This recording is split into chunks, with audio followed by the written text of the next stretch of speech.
gold, a little bit of magic items. Oh, and Trindon, I wanted to show you how the bag works. Pretty simple, yeah.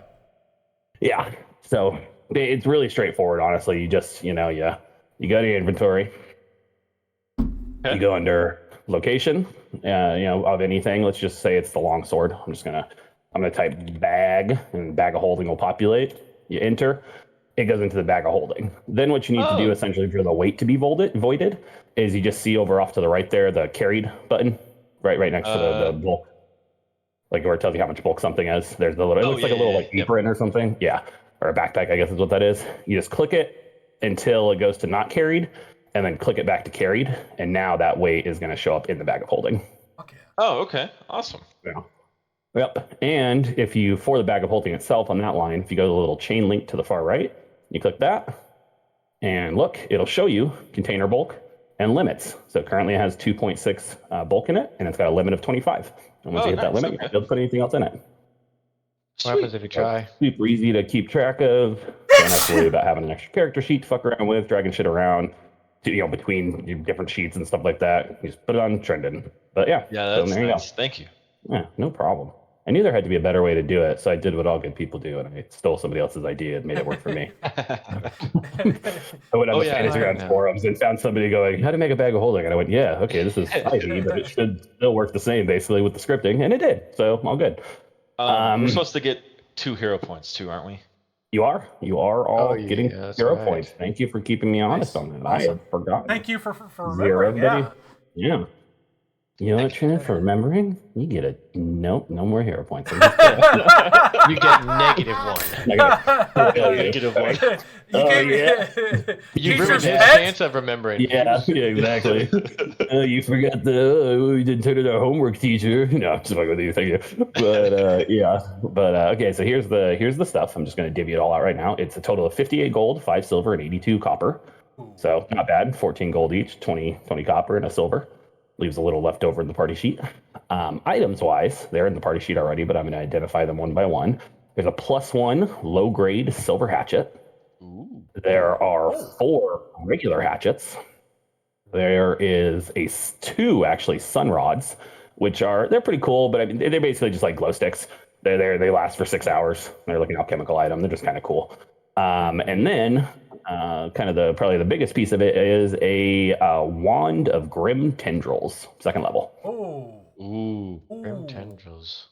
Yeah, which is a pretty fun spell, pretty fun utility spell. You throw up a bunch of tendrils, and does it last? I don't think it lasts. Okay, no, this isn't like a crowd control, but it is good level for multiple. Yeah, level 2. Tendrils of darkness curl out. Actually, it might be a 1st level grim tendrils. I always get wands fucked up because like wands have to be a certain level to take a certain level spell. So I'll have to double check that because it's whatever the baseline grim tendrils is. If it's a 2nd level spell, then it is a 1st level spell. Then it's just a 1st level grim tendrils. Yeah. No, actually, I'm sorry, it's not. It is the 2nd level because it has the effect built into it already. Yeah, cool. So yeah, it's Fuck yeah. Tendrils of darkness curl out from your fingertips and race through the air. You deal 2d4 negative damage and 1 persistent bleed damage to living creatures in the line, and it's a 30-foot line. It's fortitude save. Each living creature in the line must attempt a fortitude save. Yeah, and it's basically works the same as every other spell, but yeah, you get bleed. +1 increases damage by 2d4, so it'd be so it's 4d4 and 2 persistent bleed. So that's cool. Very good. It's good. Definitely good on a crowd. But yeah, so those are all in there. You guys don't have to grab those right now. I'll worry about that after the fact. But yeah, give me just 1 second to get all my shit pulled up. And then I'll recap the scene, and we'll go from there. We built a little map of the bar last week. Got a little into it. Made it kind of big. I made it too big. Didn't realize how big I'd made it until I was measuring it. And I'm like, that's too big for this building. That's insane. This building can't be 150 feet long. That'd be silly. Yeah, so we did it. Yeah, exactly. I guess. I know all bars magical. Yeah. Completely unrelated, but Carrie Yules is going to be in the Ministry of Ungentlemanly Warfare. Carrie Elways? No. Did you say Yules? I thought it was Yules. I don't know. I always thought it was Elway. Yeah, no. Yeah, I know what you're talking about. I always thought it was Elway. It might be Yules, though, for all I fucking know. You could be totally right. But I anyways, didn't yeah, know he was is going to gonna be in that. movie. Yeah, it looks kind of fun. I'm fairly fucking excited for it. Yeah, I mean, I like looks most of Guy fucking- Ritchie shit, so. The movie looks fucking brilliant. It's got Henry Cavill in it, and it's got Alan Richardson in it. Right. Yeah, no, it looks pretty good. I'm pretty excited. And then yeah, it's got fucking Jack Reacher in it. I thought that was funny. I was like, hey, what's up? Which And he's funny playing next a to other German. large people. I mean, how much better does it get? Well, and then it's got fucking what's his nuts too? The German. He's a German actor. I can't think of his actual name, but fucking Hugo Stiglitz from Inglourious Bastards.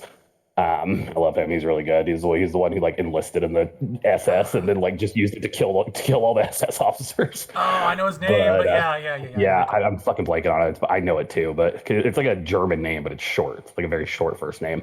Anyways, but yeah. All right, give me just a second here.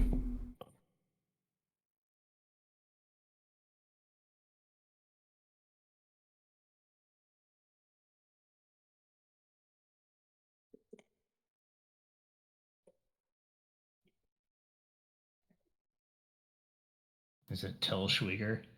Mm-hmm. Yeah. I only knew him by his face. I didn't know his name. Yeah, Til Schweiger. Yeah, he's pretty good. He's in a lot of most like German movies, but I like him every time I see him. But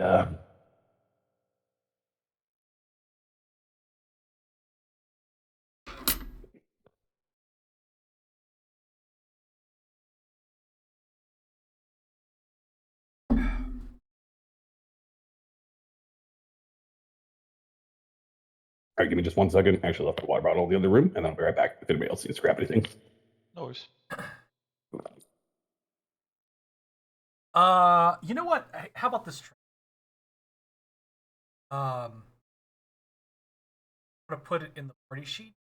How about we say put the silver rapier, like we put it in the bag to hold it. You never know. You never know when we might want that. You know.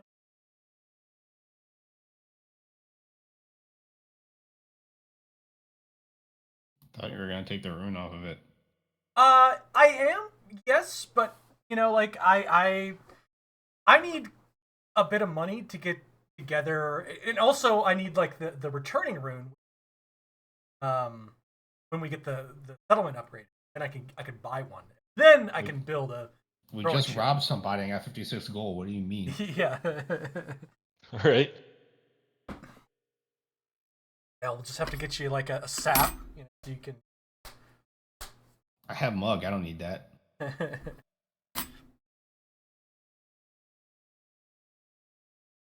That, you know, this if you're joining into the fracas, by the way, bug, because you can use that on humanoid enemies.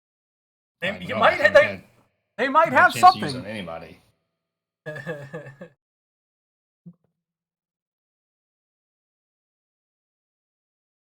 I guess it's just, you know, a monster's probably not going to have pockets. It's probably not going to have, you know, a. Never stopped me in Final Fantasy. Yeah, good point.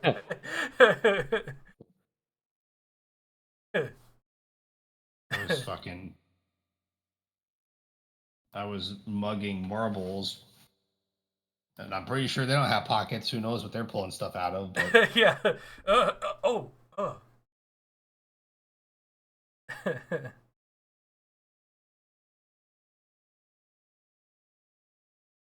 And last thing, I haven't shifted it over. I'm holding it just so like I know. The pup tents, there's a 4 on the left side, like the tent pup, and then the 4. Turn that to 5. Like I'll say I also put mine into the bag of holding, but you know. Oh, okay. Yeah. But I'm still kind of holding on to mine just so I can say have it, but I don't have it equipped. Sure. Anyway. Thank you.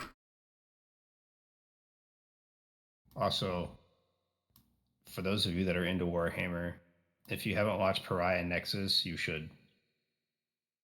What is this? Pariah Nexus. It's a animated show for Warhammer 40k. Oh, okay. Cool. Ooh. Shit. I did not. You quote unquote need Warhammer Plus to watch it, but I'm sure you could find other places to watch it. Yeah. It's very, very good. It's about well, I don't want to spoil anything, but it mainly stars the Sisters of Battle, so I don't know how into them you are, but I'm very into them, so. Yeah, I'm Sororitas. Yep. I know, you're a Chaos fan, sorry. Define fan. I mean, all of your figures that I've seen have been Chaos. That is true. I'm gonna take the wand, and then you're the only one who can use it. It's arcane occult. So Oh, okay. Yeah, I'll take it. yeah. Okay, do it. Say again. I wouldn't be able to do it. You are a primal caster, and I think you can probably use a trick magic item. Oh, that's true. But it is Interesting. it is an arcane spell.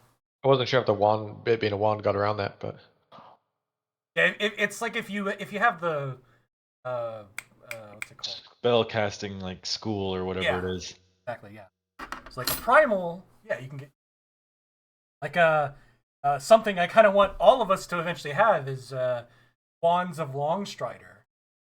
That's like a primal arcane spell, and 10 move speed.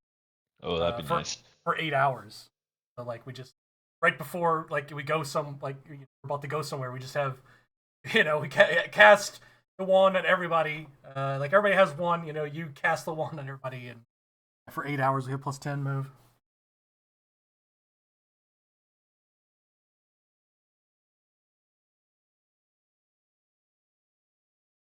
Yeah, I wonder.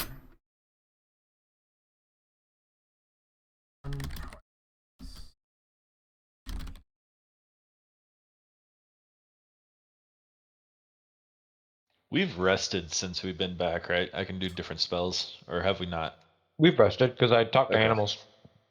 Yeah, remember we slept while we were doing the stakeout? Oh yeah, that's right. Okay.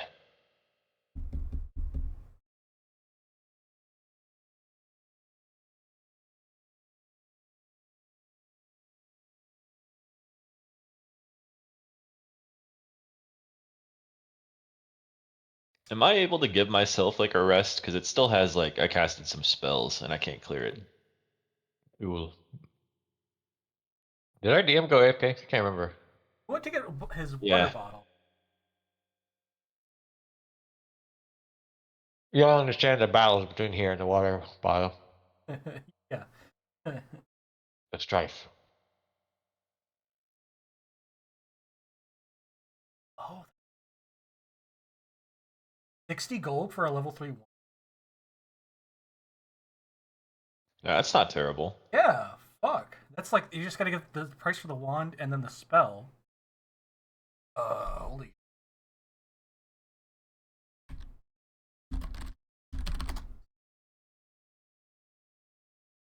One. Oh, sorry, got caught up talking to my wife for a second.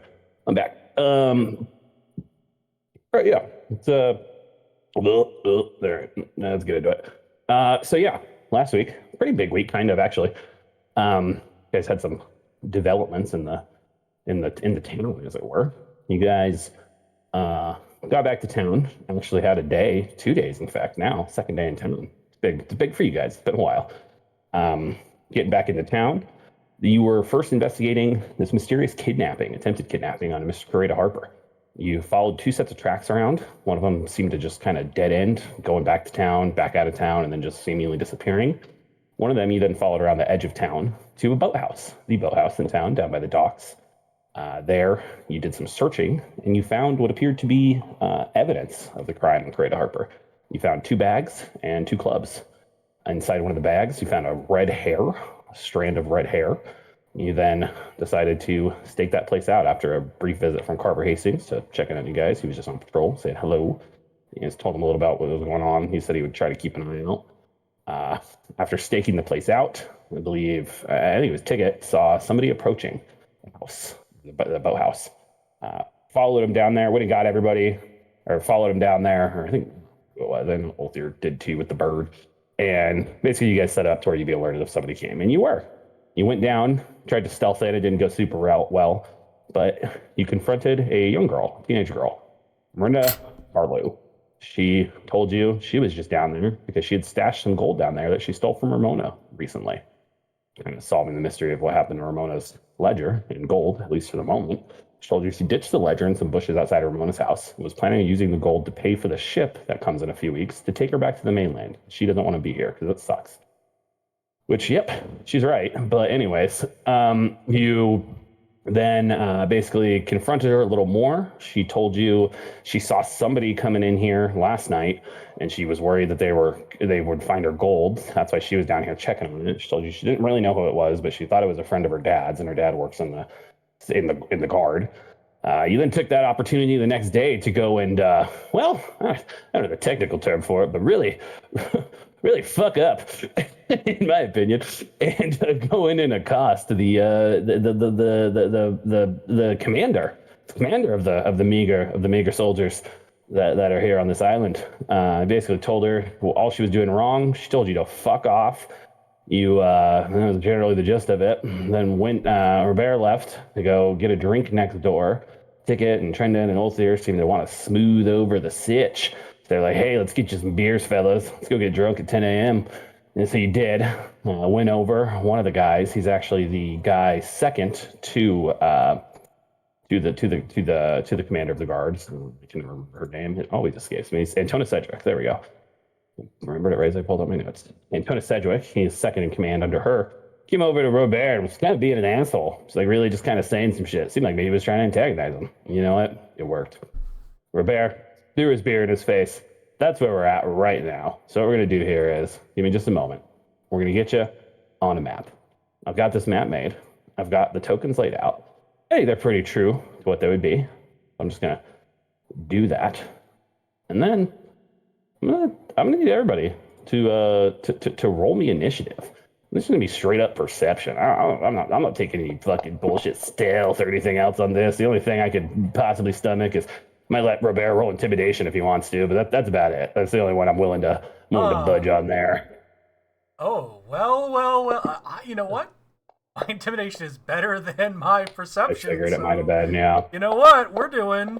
Yeah, baby. Pretty good. Thank you. That's from everybody. So here's said map as promised. Actually, one second. I want to change a couple things on it real quick. I forgot there was some stuff I wanted to update. I imagine when I'm in town, I'm in my quilted armor, not my half plate. So I'm just letting. Totally fair. Appreciate the dedication. So yeah. So here we go. I got a roll from Major Brownies, and I'm gonna give you guys a minute. Good rolls, man. Those are good rolls. All right.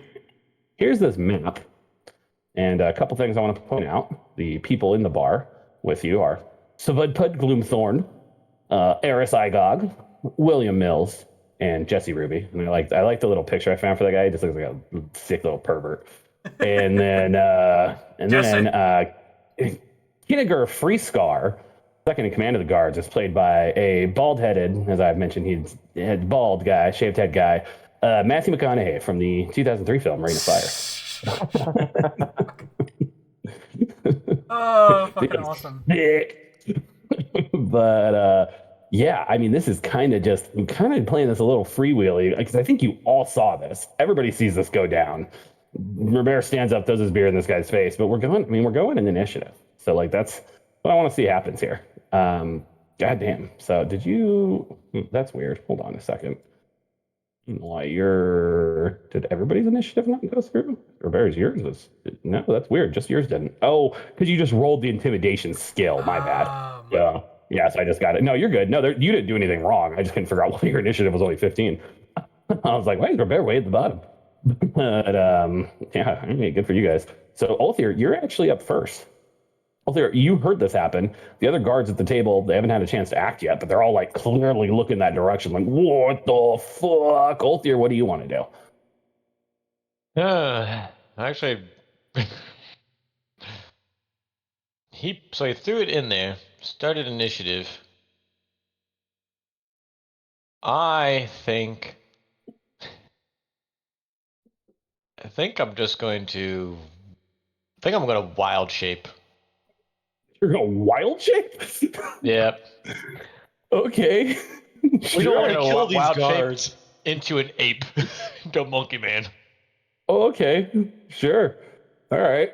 And are these two guards right next to me? Yeah, I mean, you guys are all sitting at the table together, essentially.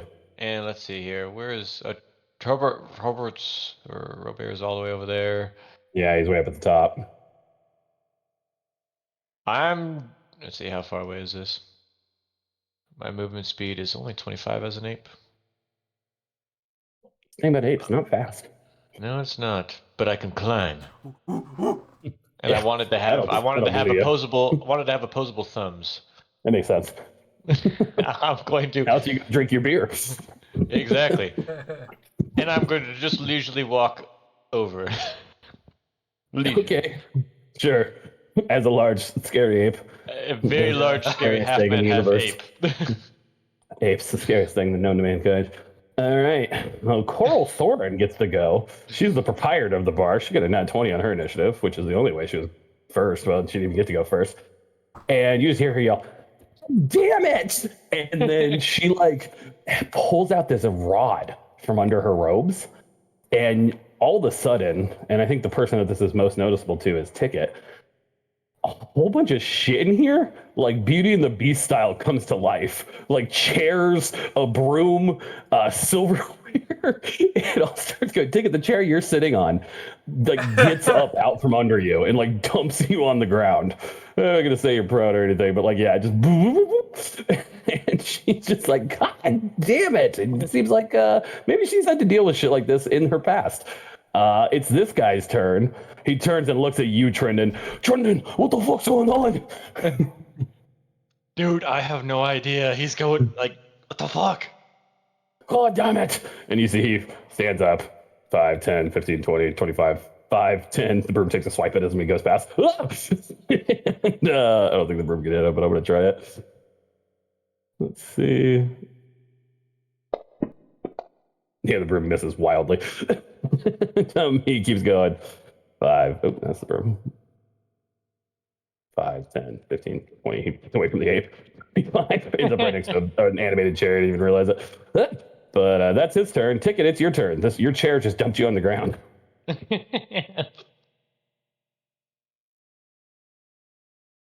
Okay.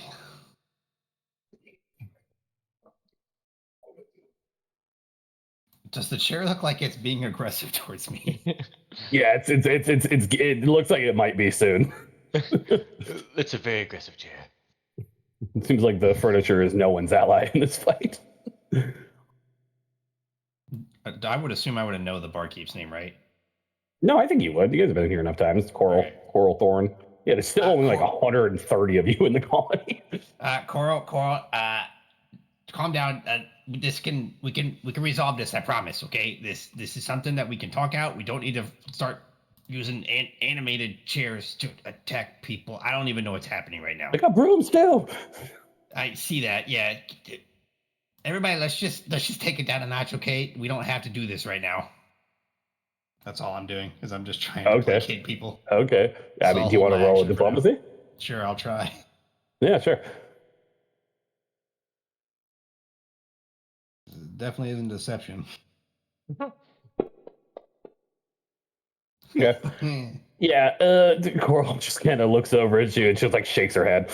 You see, she's like thinking about going into her little back room there.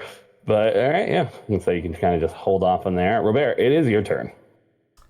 Okay. Well, I'm gonna use mechanically. I'm gonna glare at this guy. Sure. But I imagine throwing the his face was part of the intimidation attempt.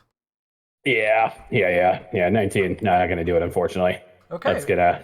He just glares right back. Okay. Well, we're gonna take a little unarmed hit at him, which is a miss. Wow. Unfortunately.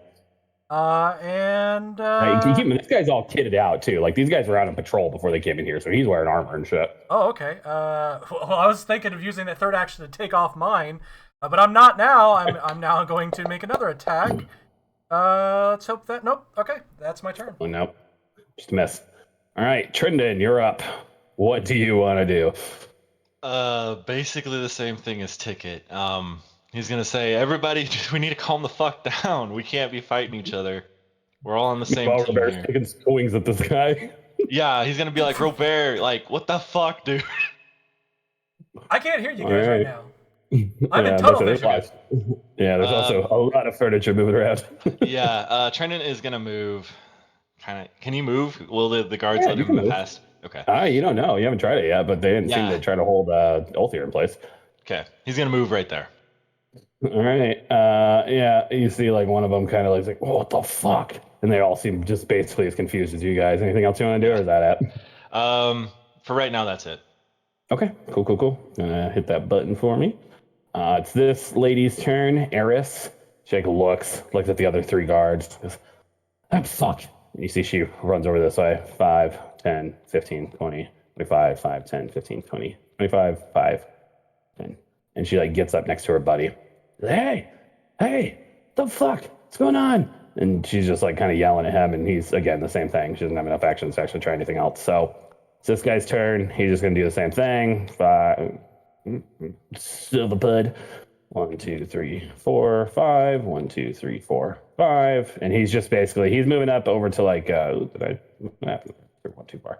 He's moving up over to Robert. Basically, it seems like they're getting ready to do like pull the two guys apart thing. But now they don't have enough action economy to do that. So that's their turns. It's this chair's turn, and it's just going after its closest target, which is Trendon. This chair just runs over to you, Trendon, and it's going to try to pin you. It's going to try to grapple you and then pin you. So we're going to see what happens here. I get an athletics of a +11. I feel like I have a decent chance of this. Yeah, fuck Wow. yeah. What's your reflex DC, dude?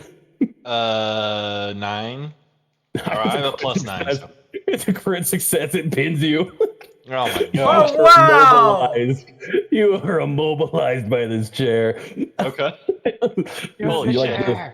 Which is the action. Basically, when you're completely immobilized like that, all you can try to do on your turn is escape. That's all you can try to do. You can't do any other actions, essentially. So this chair just has you pinned, but it doesn't seem to be like hitting you or anything. It just pins you to the ground. Okay. And then it's Ticket's chair.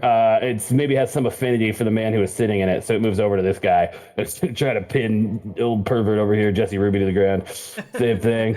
It's gonna athletics check his ass. Not gonna have as easy. No, that's not gonna work. And then it's just gonna keep trying to do that because it seems like these things aren't necessarily out to kill. Oh, this guy. I don't think this guy's a +15, but let me double check. All right, so even I highly doubt he has a +15. No, he has a +9, so he is pinned or he's grabbed, and then that's what the chair does this turn. It's got this guy grabbed. All right, and then it's animated silverware swarm, and it you see and Coral kind of waves that one off. Doesn't seem like that one needs to get in the mix now. So it's just this giant typhoon of silverware just now floating over one of these tables. Now it's your friend of mine, Kinnegar Freescar's turn. He's gonna take some shots here. He's got a big punch. He's got a big punch here. He's taking this. He's got the same modifier as you do, Robert. He's got a +13. So he's gonna take a fucking swing at you. See? Yeah, 16 on the die. Yeah. Boom. Lays in, yeah. I mean, it's a attack. He's not a monk. It's still a D4. Punches you for 8 damage, though. Boom! Lays in, yeah. Gonna try one more time.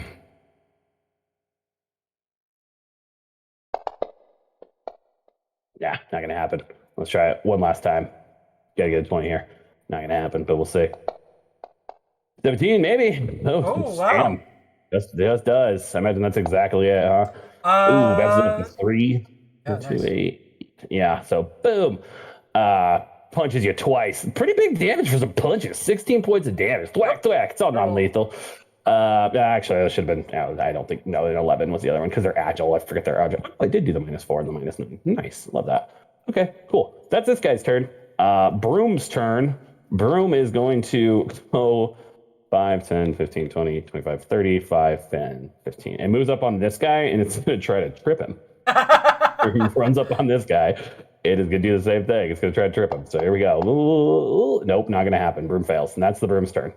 So broom number 2, it goes up 5, 10, 15, 20. You guys are the same distance. So I'm going to roll a D4. I mean, this thing rolls like shit, so it doesn't matter. But Ulthir, you're evens. The guard is odds. Odds guard. All right, broom moves up. on this guard. Okay, not there we go. 5, 10, 15. Moves up on him and is going to attempt to trips him. Again, this thing's only got a +5 to athletics, so you know. Oh shit! That does it. Cool. Trips him. Trips this guy. He eats the ground. Broom's sweeping dust over him. And then it's this last chair's turn. It's got Trindon pin. It's going after. It's going after Ticket. 5, 10 moves over to you, Trindon, and it's going to try to pin you to the ground. Let's see if it can get Me or Trindon? Ticket. Sorry, I was saying it already got the one of them already had Trindon. Yeah. I don't. You probably have a better than a +7 to your reflex, right? Oh yes, I I have assume. 13. Yeah. Okay. So yeah, I mean, I got one more chance unless I hit real high. Well, maybe that is a success. Wow. You're not Yep. you're not immobilized. You know what? Actually, yeah. I mean, that's -5, but that's still a success. So, just barely. But you are grabbed by this chair. So there's that. So the chair Mr. Ruby's. grabbed me? The chair's sitting on you. It's animated, man. That's exactly it. How do Okay. you like it, you son of a bitch? It's magic. I don't explain shit. Yeah, it's magic, man. It's an animated chair. You ever seen Beauty and the Beast? Those things are flexible. But yeah, Jesse Ruby's turn. He's just gonna fucking try to get out of this shit. He just doesn't want to be grabbed by this chair anymore. So he's just gonna try to escape. I don't have athletics. There we go. Nope. Oh no! And because I don't feel like dealing with it, that's his turn. This chair's turn. That guy's already down. It's fine. This broom's not doing shit back here. We're gonna get back to the top. It's Ulthir. It's your turn. Well, all right. Can I move right here? Behind the bar. If you want to go up and behind the bar, sure. Kind of like on top of If the bar. not, you have to climb. It's 2 separate actions. You have to move and then you have to climb. I do have. Oh, yeah. That's fine if you have a climb speed, but different types of movement are different actions. I guess I'll just do 2 movement actions to go right here to move 5 Okay. feet. I assume, will they let me pass through?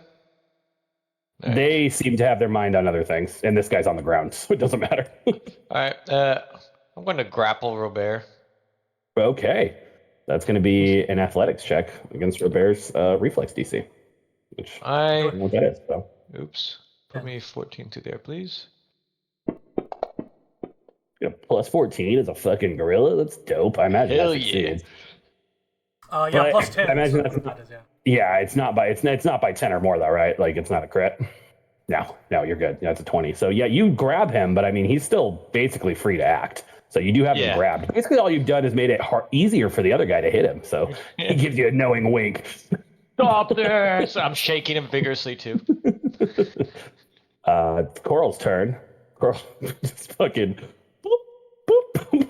She just goes in the back room. She's not dealing with this shit. She's got her furniture.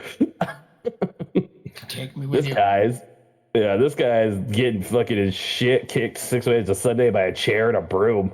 She's like, what the fuck? And he like goes to stand up, and the broom hits him over the head. I just don't care enough to play this guy's turn. So take it, it's your turn. This chair grabbed you. What do you want to do? You want to try to get away from it? Yes. All right, give me an athletics or an acrobatics or an unarmed, whatever's better for you.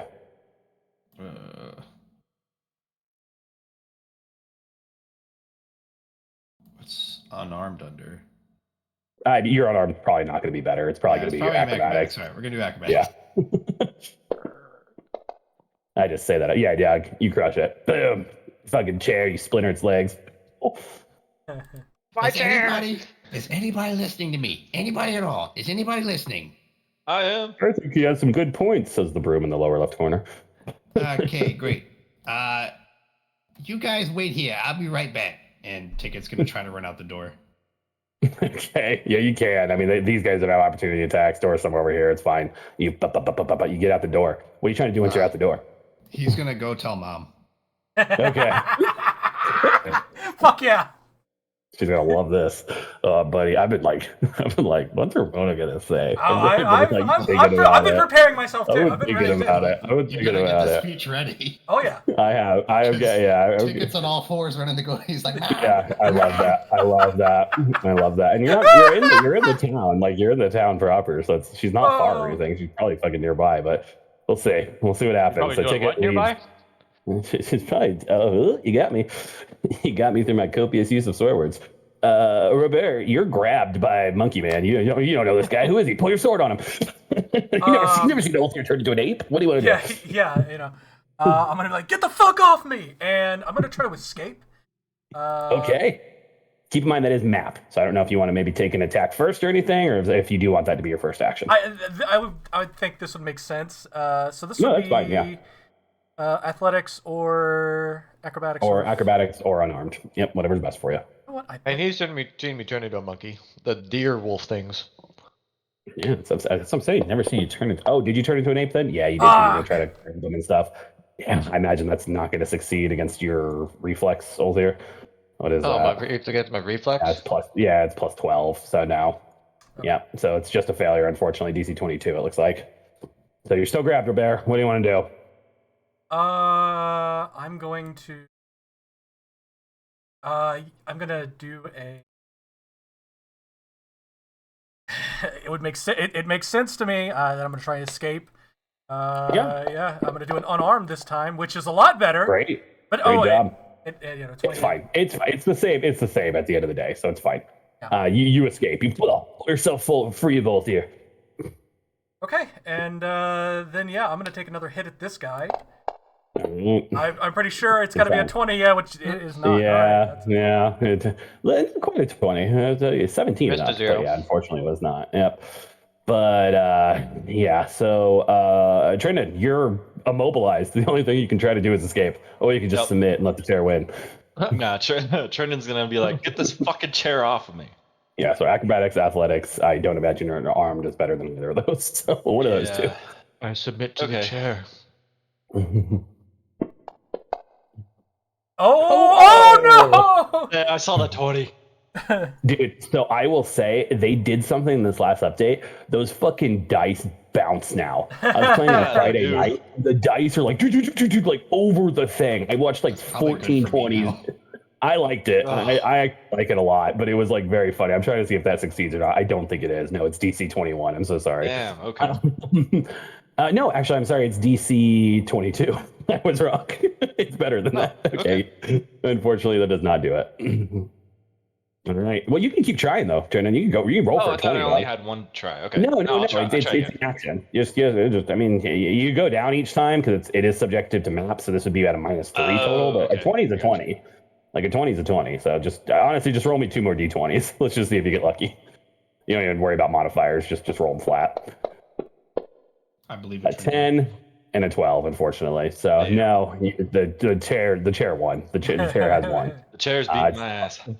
Aris's turn. She's gonna just try to grab her buddy here. Go, what the fuck are you doing, stupid idiot? And that's probably gonna work. Yeah, it's definitely gonna work. So she grabs him, and then she's gonna try to combat maneuver. What the fuck are those called in this game? I think it's just a shove. I'm just trying to do a shove, basically. Commence laser dodging. Yeah. They added a new thing in called reposition, which is basically it. Which I've read a little bit about, but I actually did some dive into that this weekend and for it. Whenever I feel like getting around it. Okay, shove. Yeah, so you have a creature, at least one hand free. Oh, so she would have just done that in the first place then. So actually, yeah, she's gonna try to shove this guy. So I said she grabbed him. So she grabs him and then she's gonna try to shove him, and she's gonna try to shove him backwards, like to his right. So she's doing this at a -5. Yeah. So let's see. It's going to be pretty hard for her to do. I don't think it's going to happen. Oh, maybe. I got to look at this guy's stuff. He's got a free. Is this against their? It's against their fortitude, and his fortitude is 24. But that meets the roller wins in those chances. So yeah. So she shoves him back 10 feet or 5 feet, and then she's going to just try it one more time. Definitely not going to happen unless I get a 20. But whatever. Let's try that one more time. This is actually just a +1. That's the easier thing to do. I'll just roll +1 and then d20. She had a +11. Nope. She failed on that one. So good rolls, though. Good job, Eris. She should be out there adventuring. And then he's going to try to do the same thing to you, Robert. He's basically just going to try to shove you out of the way. This is against your fortitude DC. Natural 3. That's going to happen. Yeah, he fails. He fails hard. And then he's going to try. He's just going to keep trying. Nope. And Imagine like I'm That's like one on this struggling last roll. against him, and yeah, he's like he's just Fucking not getting it. ult there behind Oh, you. I don't think your fortitude is only a +10, right? it's plus 11. So Yeah, but no, that's a failure. So saved by 1.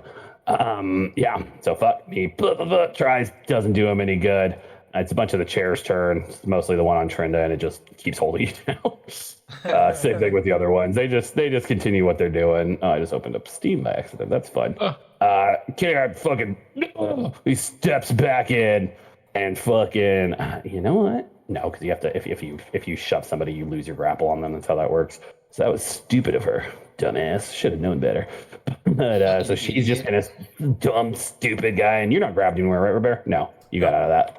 Okay, cool. So he's just gonna take a swing at you one more time. Oh, yeah. Oh, yeah, he's got it. There we go. He's got your number. He's got your number. Here we go. Last one, because he had to step. Come on. Map 2. Fucking coming in at this with a -5 cumulative. Oh, Jesus Christ. he's rolling well. He is rolling well. Decent on the damage too. All right, boom, boom, boom. Just a couple. He's like hitting you with like kidney shots right now. It seems like he's like a trained Bastard! you know? Yeah. He's like, it's a bunch of the other shit's turns. We're back to you, Ulthir. What do you want to do? This whole thing is just going sideways. You just watch Ropair get the shit punched out of him.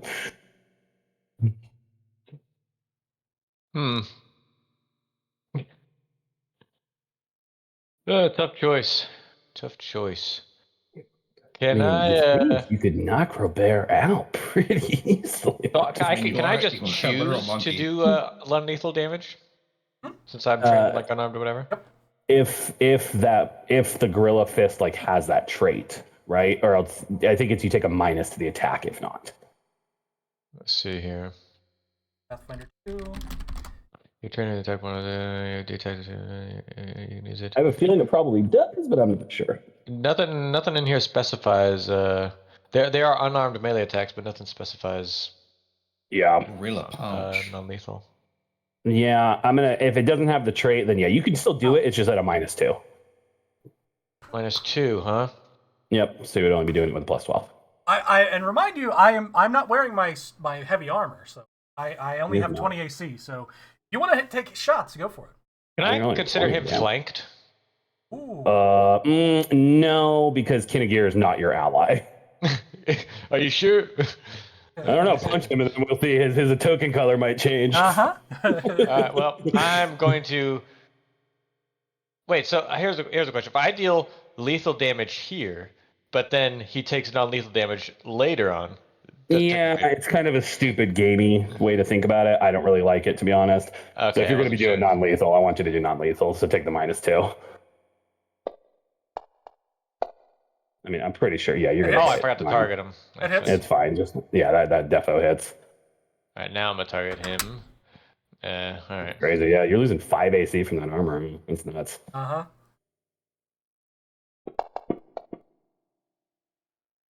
Boom. Oh, wow, that's a lot of damage. Don't forget to target him for the damage, but I'll apply that this time. Oh, damn! Yeah, Robert's looking rough. And map is -5, right? It is -5. I have a feeling that the gorilla hands are probably agile though, so it should only be -4. So give you no, they really aren't. Jesus, Yeah, no, because like the cat one is and stuff. It's a big monkey. What am I thinking? Yeah. So yeah, it'll be cumulative -7. I want to grapple him again. I'm gonna do it for a You grapple want to grab him this time? No. Okay. Yeah, it's not gonna do it, unfortunately. No. I'm gonna go for a grapple one more time. So now I'm at +5. Yep. Yep. Oh. I don't think anything happens on a crit fail for a grapple, but I do just want to check. I think like Robert has you grapple down. He's like, oh, what is this Scooby-Doo situation? Yeah, you might go pro. If you already have the target grabbed or remain restrained, it breaks free. Your target can either grab you as if it succeeded or force you to land prone. So I imagine you want to make Ulthir go prone. Absolutely, yeah. I'm gonna that second try. I'm gonna just trip him up. Perfect. I wanted to go for shins anyways. Yeah, you just fucking he goes to like grab you and you manage to like use his like weight against him and like put him on the ground. And yeah, you're not prone out there. I love that. I love that the combat things have fucking crit failure thing. I think it's so fun. But it's Coral's turn, and Coral's just like hanging out in the back. Things seem to be mostly under control. This guy's dealing with some tables and chairs. Ticket, you're outside. Ticket, roll me a D100. Okay. Yeah, buddy, 66. That does it. That does it. If we were playing fucking Delta Green, that'd be a critical success. But we're Hell not, yeah. so it's not. But I wish. Love Delta Green. But you see, Shadowrun. yeah, nice. Oh yeah. Shadowrun's very fun too. But so you're outside, you go like 25 feet. Fucking Ramona's standing there, like talking to somebody, like she's like talking with some builder about like some plans, and she just like you like running up on her, breathing heavy. She's like, oh, Ticket, how are you? Hi, Ramona. Hi, sorry Yeah. to bother you. Yeah, it's okay. Tavern right now. Yeah. Okay. People fighting. Lots A of little them. early. Oh, fuck. Okay. You see, Guards- she like Guards goes with were you. there. Oh, she like looks like just like you see like rage pass her face. Just like, oh my god. All right. So you guys are gonna get in there next round. Robert, it's your turn.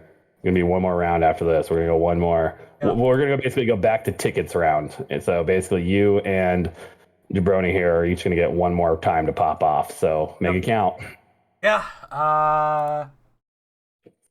Targeting him. I'm going Yeah, sorry to to ruin the bar fight, guys. No, go for it. No, it's fine. I love this. This is good. I kind of figured this was going to be the outcome. It makes the most sense. Yeah, 2 action knockdown. Oh shit! Can you do that without a melee weapon? I honestly just don't know. Yeah, it is a strike. Melee strike. Do a Just melee a strike. Just a melee strike. Okay, cool. Because some of them specify having a weapon, so that's why I'm asking. Nice. Hell yeah.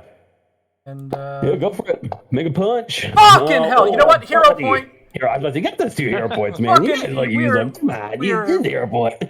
You're a hero pointing this shit. I feel bad. 'cause Oh it really my is just God! bad rolls. It's an Jesus improvement. Wow. Oh, is it? Oh my Oh god. wow. Jesus. They gave you 2 hero points for a reason. This is my life. Well, you can't use 2 hero points on the same roll. Oh, But yeah. Yeah. Yeah, it's a fortune effect. You can only use one at a time. So that is a -2 map. So I would be doing 3 map. You know what? Yeah, It makes so good. sense. You know what? Fuck it. Let's go. Let's roll for 20. Yeah. Oh, buddy. I'm sorry. This guy's Yeah. like not even anything crazy. You're just Nope. rolling real low. Yeah. Trendan, you want to try to escape again? Just roll me 3 20s. Yeah. Roll me 3 d20s and we'll see if you escape. I feel like that's where we're at right now. Unless on that first roll you get a 19. That's the only way this happens. Nope, 13. Nope. Sorry, Trendan. The chair owns you. That's a, yeah, it does go on chair. Pulls out a I'm so tattoo sorry, gun. dude. Here I wanted to do some cool spells and stuff. I'm stuck by a chair. I didn't expect these chairs to get anybody. I really Trendan's like, Uh-huh. like level 2. He like trips and the chair just lands on him. He's like, guys, I can't get out. Guys, help. Yeah. In this bar I'm stool. like, I'm stuck. I just literally, they're like level 2 creatures. I was like, these guys are. I was like, just want to add to the chaos. This will be fun. Nope. All right. Eris. God damn it. She's gonna do the same thing, man. She's gonna try to shove and then grab this time. She's learned. So she's got a +11 to this. So shove. Fuck no, not at all. That might even be. I don't think it is, but that might be a critical failure. I don't think this guy's +14. He does have +14. That is a critical failure. This guy is a beast. This guy is a beast. Dude, he just like she goes to grab him and he just like sweeps the leg and she eats shit. And she's gonna spend her last action standing up and that's her fucking turn. So this guy's turn. He's like looking at the 2 of you. Wow. He like sees what's going on. He sees you 2 on the ground. And he just fucking takes a step back. He's just like, Right into the I broom. don't know, guys. We might want to let him. Yeah, right into the broom. We might let him. Just maybe they got to work this out. That's his turn. It's Kingagars. Kinniger. He's going to just. Yeah. He's going to keep that thing he do. That thing he do. Natural 19. Wow. Christ Yep. alive. He got me. Wow. Christ alive on his Ow. best attack. I wonder if he's going to knock you out. I have a decent chance Six, of it. Huh? six more. 6. So if Oh, he, if I one more hit. If I hit, I do. If I hit, I do. Yep. Oh, that's it. Yep. Awesome. Fucking A. He just Boom. one big right across the face, and like Robert, you go down, and like I don't think we need to keep the combat going from there. Like, I think a beat or two later, and he just like turns around, picks up his mug off the fucking counter, drinks it, throws it on the ground, and goes walking back over the table. And that moment, Ticket, you come back in with Ramona. One of these guards walks over and just kicks the chair off of you, Trinidad. It looks very easy for him. It's just like, oh shit, hey buddy, you okay? He's like, I love God, you, thank Trinidad. you. He's like, oh fuck, Trinidad, I didn't know you were over there, man. I'm so sorry. Dude, this Picks up the fucking chair, throws it chair across the got me, room. man. And Coral steps out and pulls out this rod, and all these magic items will power down.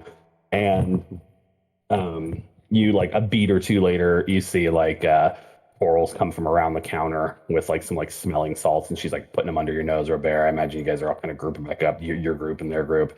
And Robert, you come too, extremely hurt and in pain, but you come too. And then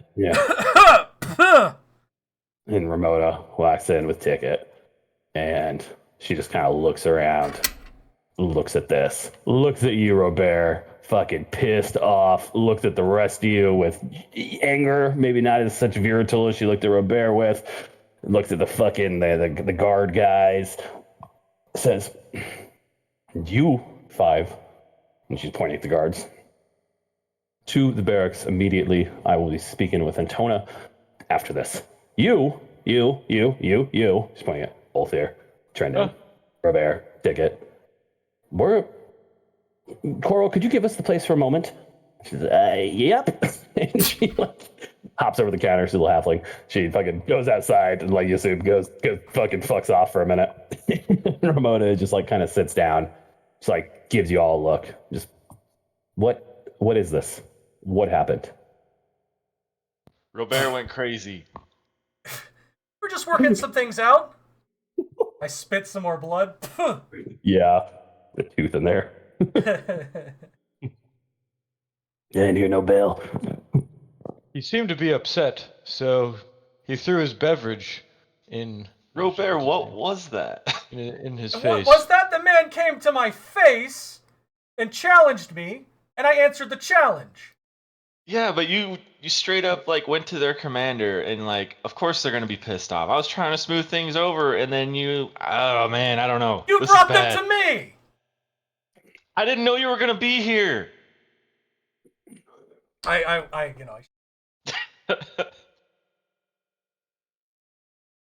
It's true. Nobody knew where Robert went.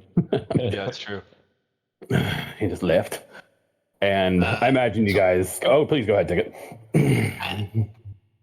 So the short version, Trinidad has the right of it. Robert wanted to have some words with Antona, so we went into the barracks unannounced. Robert decided that his foot was the best way to open the door, and so that's what happened. And then there was words. I tried to kind of be a mediator. It didn't really work out too well. I tried, though, I promise. And then we tried to buy them all a round of beer because, that tends to make everybody's day better. And Robert was here, and, things happened. And I don't think anybody but him and Robert and the other guy really heard what was exchanged at the bar. It wasn't particularly loud or anything. And I meant to say that, but there were some other customers in here. But like as soon as the shit kicked off, they all left. And so like there was, it wasn't super quiet or anything. So yeah, I think you can only go off of based what the two reported events are. But Ramona kind of looks, just kind of at all of you again, and just what. She's like just really like seemingly like almost losing her shit and kind of just like brings it back down. What words did you need to exchange with Antona Sedgwick, the captain of the guard here in the colony? So before I answer, I don't want to make a. So I have interviewed an actual U.S. Army Ranger. Sure. Because I wanted to be very knowledgeable about what I'm going to bring to Mona. So like, is it cool? Like I'm basically making some warfare knowledge. Sure. Sure. Okay. I mean, I'll interpret that in regards to the fiction of the world, not the U.S. Army. Yeah, still, yeah, go for it. This army is probably better organized. Okay. Probably. I went to Ramon Yeah. about the lax security.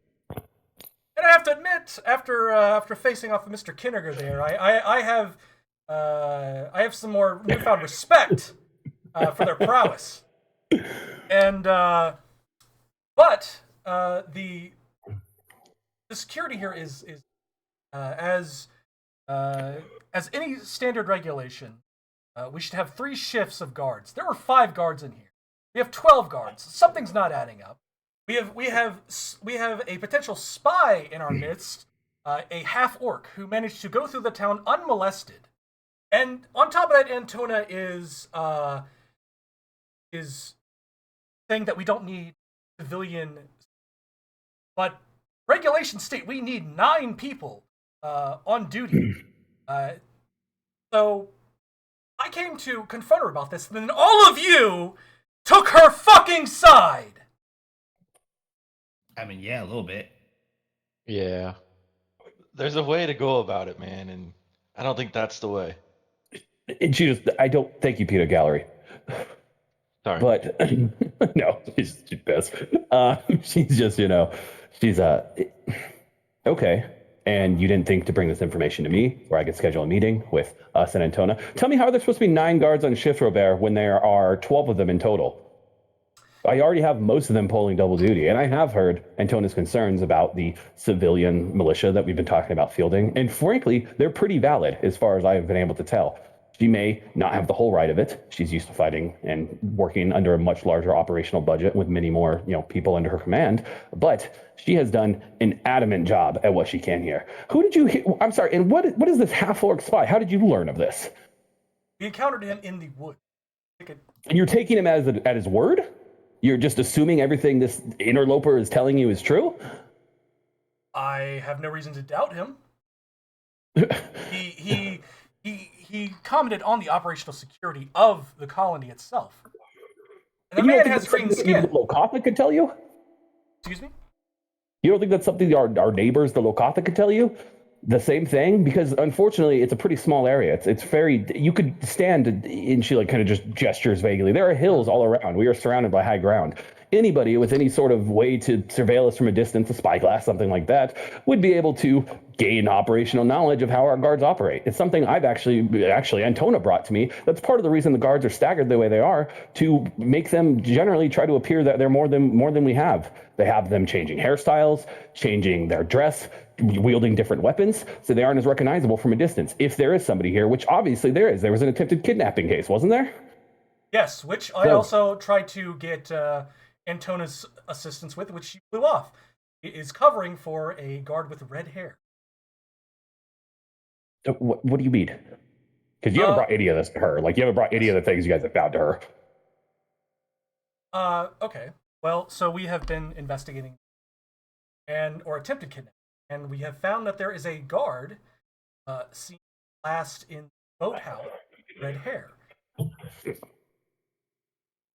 I don't. If you would like, I will circle back to operational. But I respect.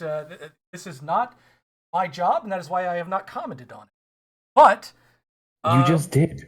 But I am commenting on it now. I brought it up. I was bringing it up to Antona. Now, it seems we have 2 shifts, but we need 3. Now, obviously, for people, but that is a volunteer job. And 2 shifts is very hard to pull off. That is very basic stuff. Yes, it is. And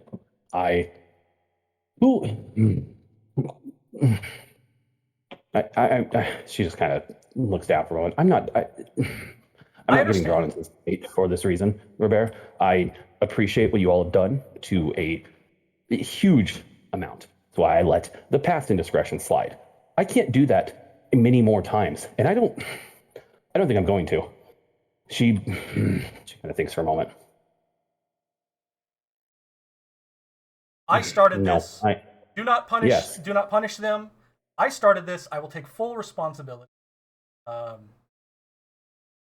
expect you to. No, you.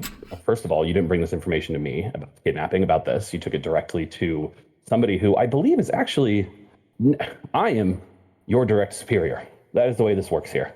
I have treated you in a friendly fashion. I consider us friends, and I don't wish to muddy this, but at the end of the day, I am your direct superior. This information needs to be brought to me and me only. There's a reason, perhaps, that I didn't include everybody in the information. I didn't include everybody in the search for these kidnappers. I employed people, you all, who could go at this in a finer way than the guards could. The guards are good at what they do. They protect the village. They are a show of force. They are not a tool. They are not a fine instrument, a tool that I can wield. They're a blunt instrument. They're a hammer I can hit nails with. I consider you all more of a scalpel. But I don't know if that's something I can do going further if this is going to be your behavior.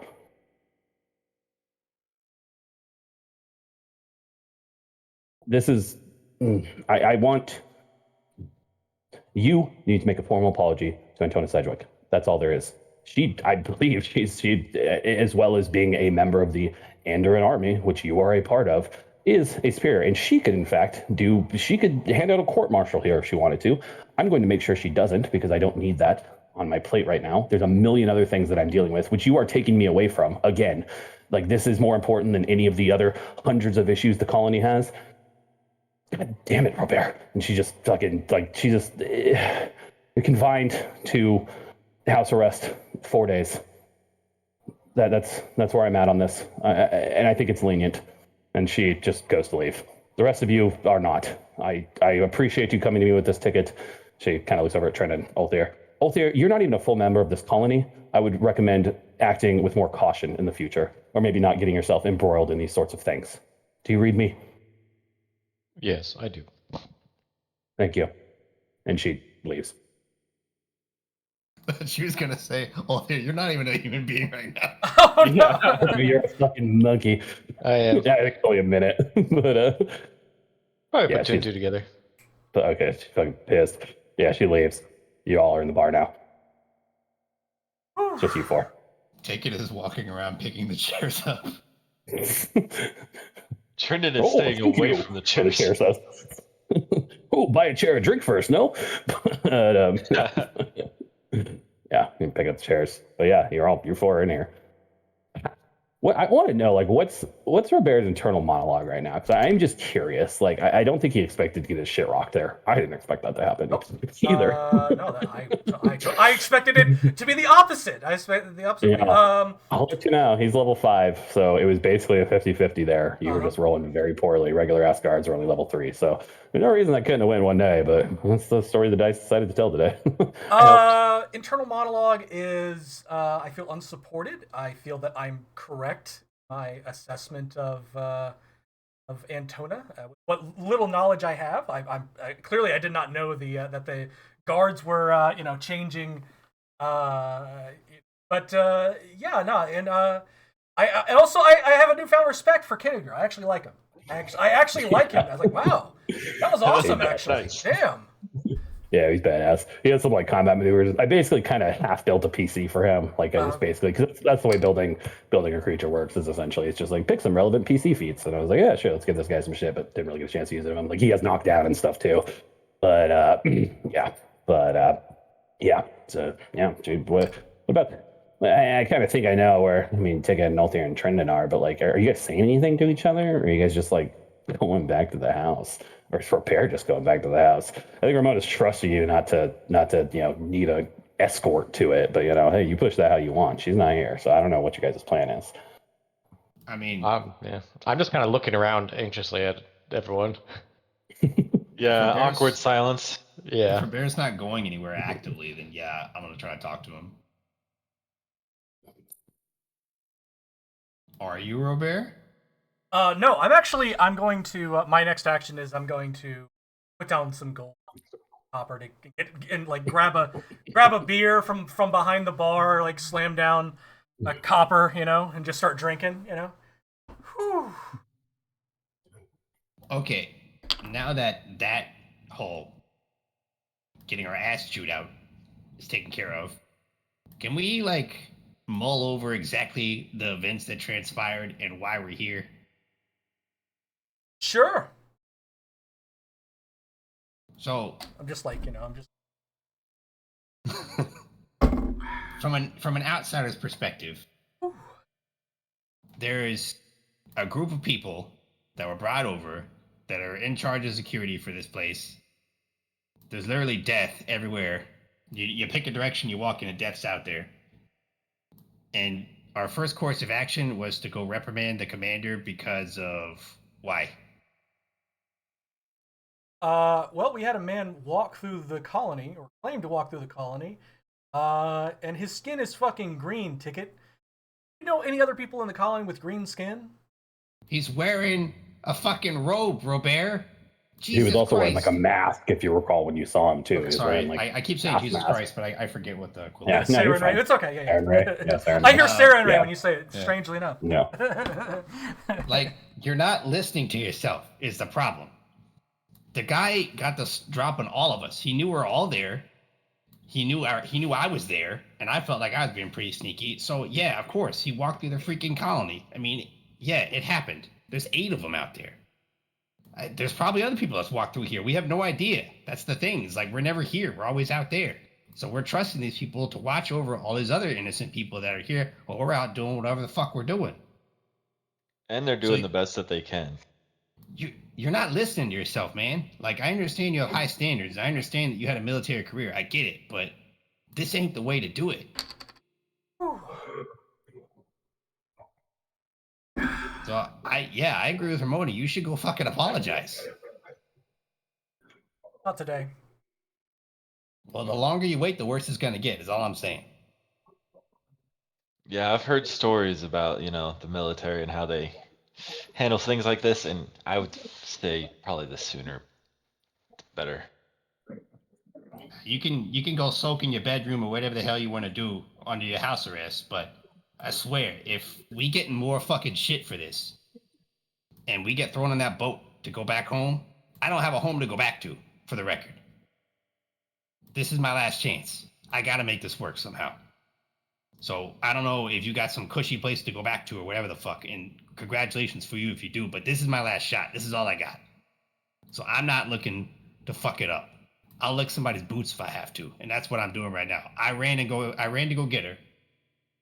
It's not that I wanted to do that. I ran to go get her because that was the right thing to do to keep our noses clean.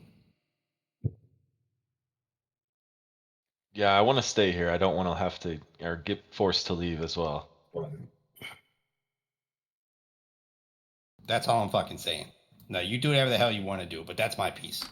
The ticket's gonna leave.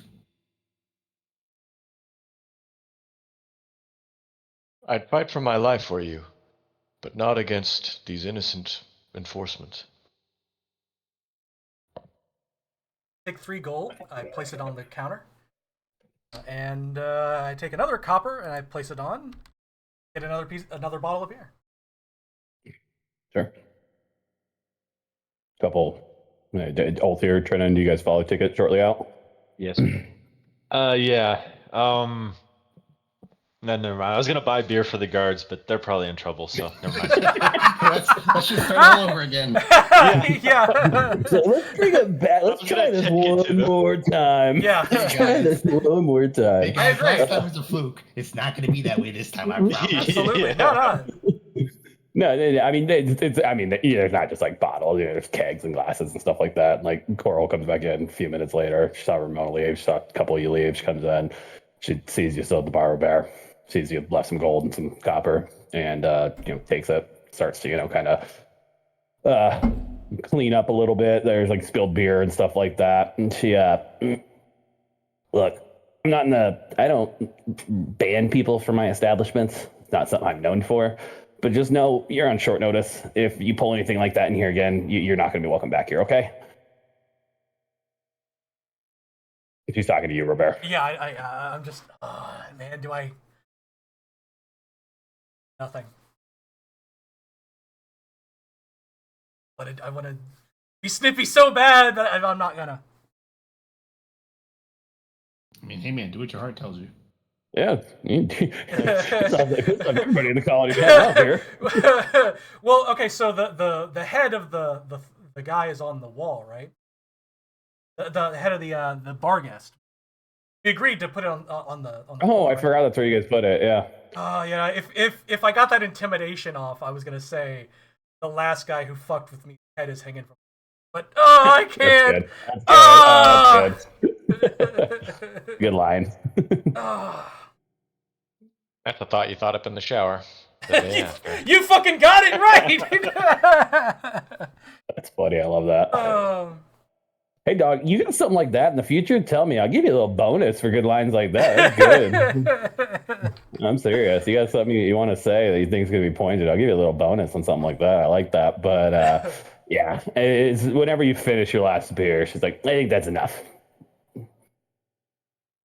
We're going to be closing for the rest of the day. I roll my eyes and I head home. Yeah, you do. And as you're like making your way to it, one of the guardsmen, Silverpud, not the one you fought, he kind of steps over to you, Robert, not in like a menacing way or anything like that. Weapons aren't drawn, anything. He just kind of steps over to you. He's like, hey man, you a lot of us, we all got a lot of respect for you guys. You guys do a lot of good around here. Just keep in mind, we can't all be there, discovering the secrets of the island.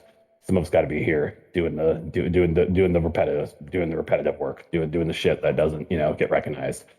I'm sure Kinniger probably said some shit to you. I wouldn't be surprised. He always is. But just know that's kind of how he is. But just, hey man, like I said, we got respect for you guys. Be appreciative if you had the same deal for us. And if you got anything to say to him, you can't, but he doesn't really seem to be like he wants to linger. I'd like to shake his hand. Yeah. He shakes your hand. Yeah. I don't say anything, but I shake his hand. Sure. Yeah. You do. And yeah, he lets you go.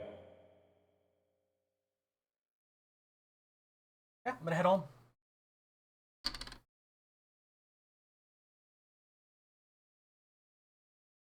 Silver Bear's gone the next 2 sessions now, right? I'll sneak out. with my abysmal stealth skill, yeah. Yeah. You can't be any worse than mine. Yeah. I got a +1. So, yeah, here you go. I guess I want to ask, what do the rest of you do? Like, what are the other three of you? What are the other three of you doing? Like, are you guys going back to the house for now? Like, it's still pretty early. It's only like 10, 11 a.m. And it's Is Ramona somewhere where I can talk to her again? Yeah, she's relatively nearby. It's the 20th of Erastus. Wheel day. Mine might take a minute, so if other people want to do stuff first, let them go. Yeah. No, Trendon, Althea, you guys have anything in particular you want to do right now? Trendon's actually going to go back to the house and he's going to write a letter to his brother, just in case something happens to him, because he's getting worried that this is going to go bad.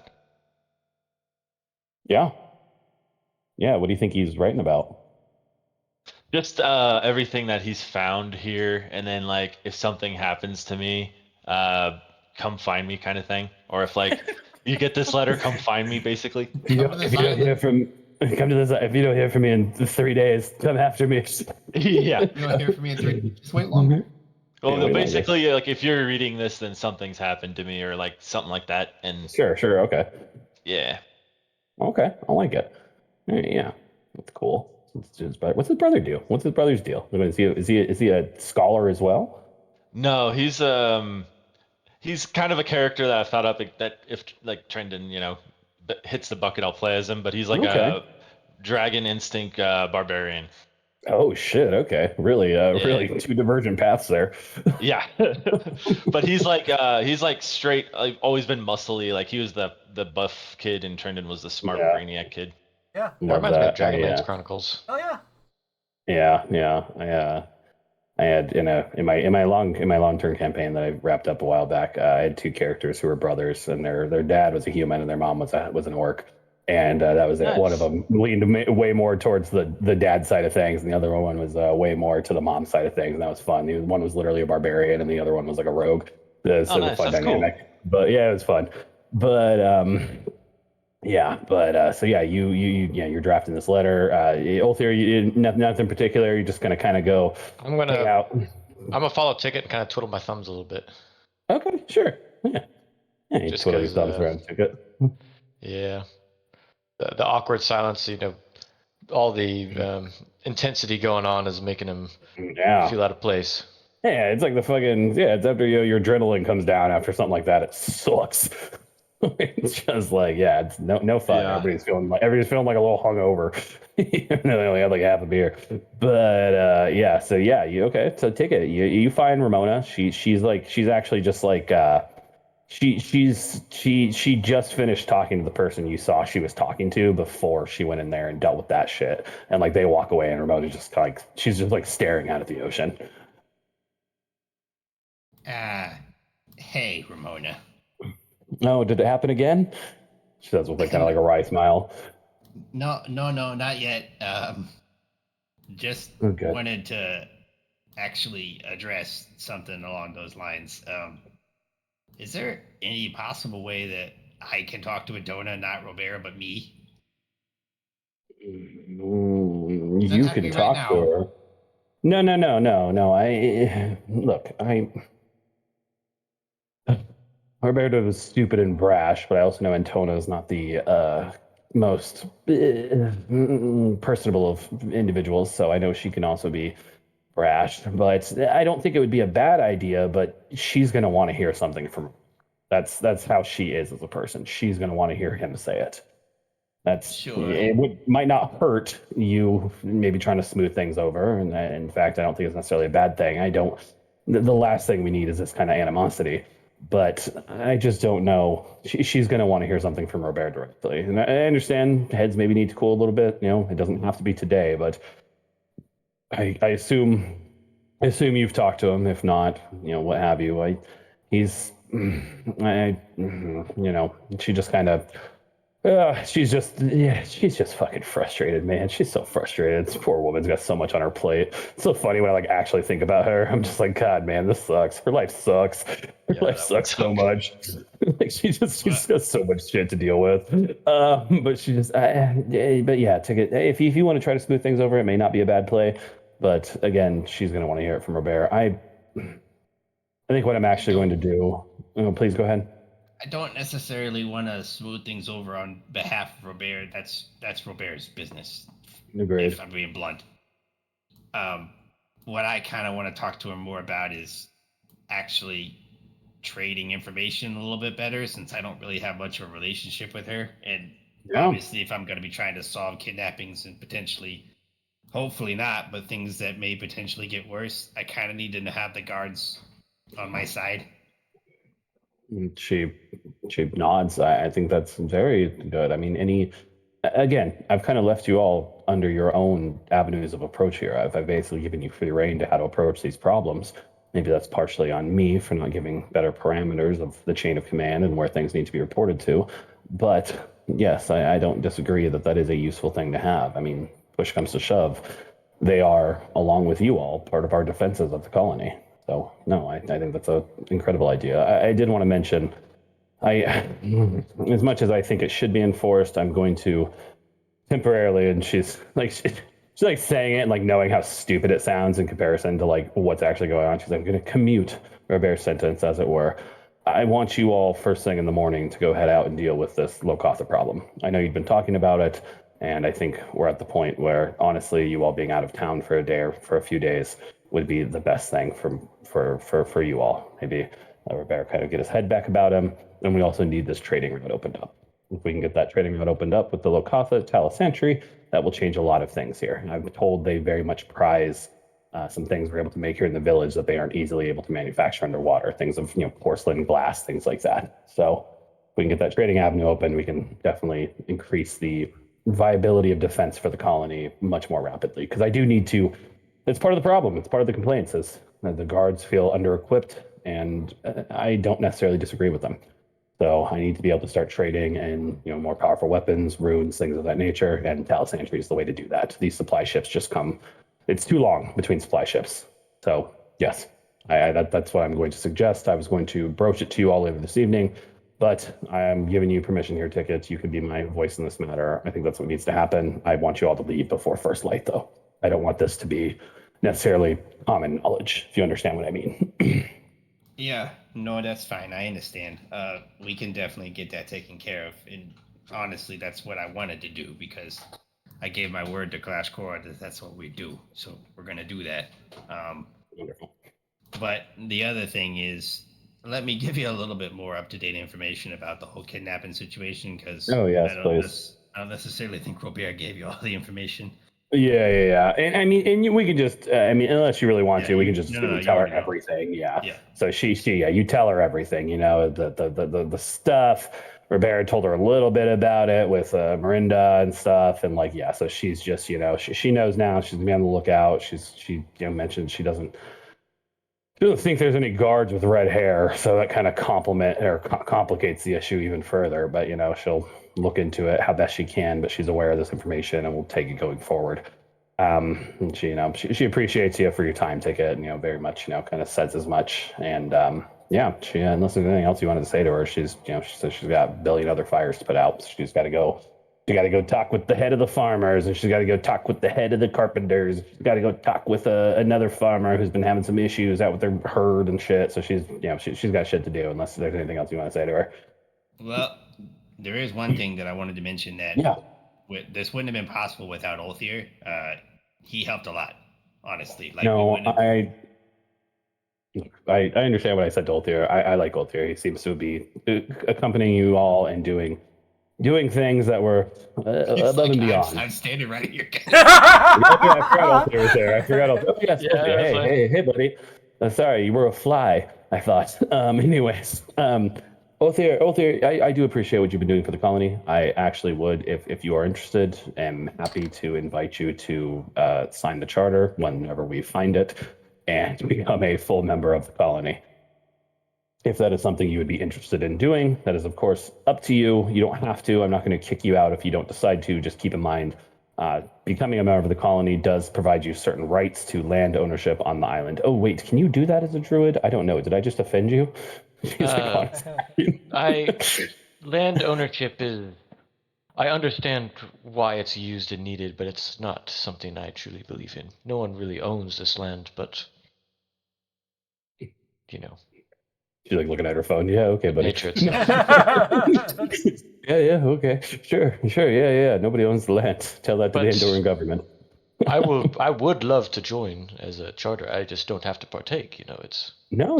Of course, that's just part of the benefit. Once the colony becomes profitable, you're entitled to profit sharing within the colony. So that is something as being within the first 200 members. But yes, I'll draft the necessary paperwork and have it sent over to you probably later this evening when I ever have a chance. But yes. Thank you both. And make sure to thank Trendon for me as well. I assume he was just stuck under that chair the whole time and didn't contribute to the chaos. But yes, well, all right. I'm gonna get back to what I have to do. You all do the same. I'll see you this evening when I bring over the paperwork for Ulthir. Pleasant rest of your day. Yeah, you as well. If there's anything that we can help you out with, just don't hesitate to let us know, okay? Yeah, no worries. I will. It's just right now. It's just the opening up the trade route. But thank you. And Yep. she safe goes. travels. Yes, you as well. And she goes, fucks off. See, she just immediately walks to another NPC who's standing there, activates the talk box. But sure makes you wish for a nuclear winter. But she goes. You all are kind of left. Basically, what I'm gonna say here is, you guys got some gold. You guys got some gold to play around with. You guys got some other items. Do you guys want to do some buying and selling before you go and embark on this? If you recall, it sounded like you were going to go talk to the water naga. So I don't know if you guys want to do some buying and selling. Oh yeah, go ahead. Yeah, please. Yeah. Yeah, Roberto doesn't know this. Yeah, tell him. I got your sentence lifted. Thank you. Yeah, you're welcome.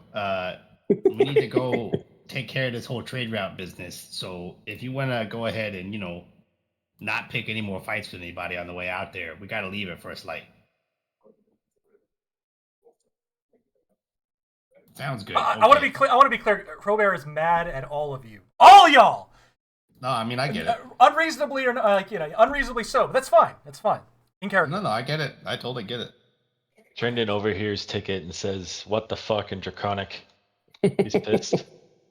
If it helps, I think we could have taken him. You're a fucking gorilla. I'm a rat. Okay. Nice talk.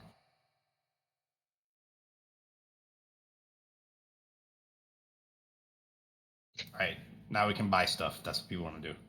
Let's does anybody want those 3 hatchets? We can just sell them. Let's just sell those. That's Yeah, I crap, think just just hatch hatch it. 4, 8, 12, so 6.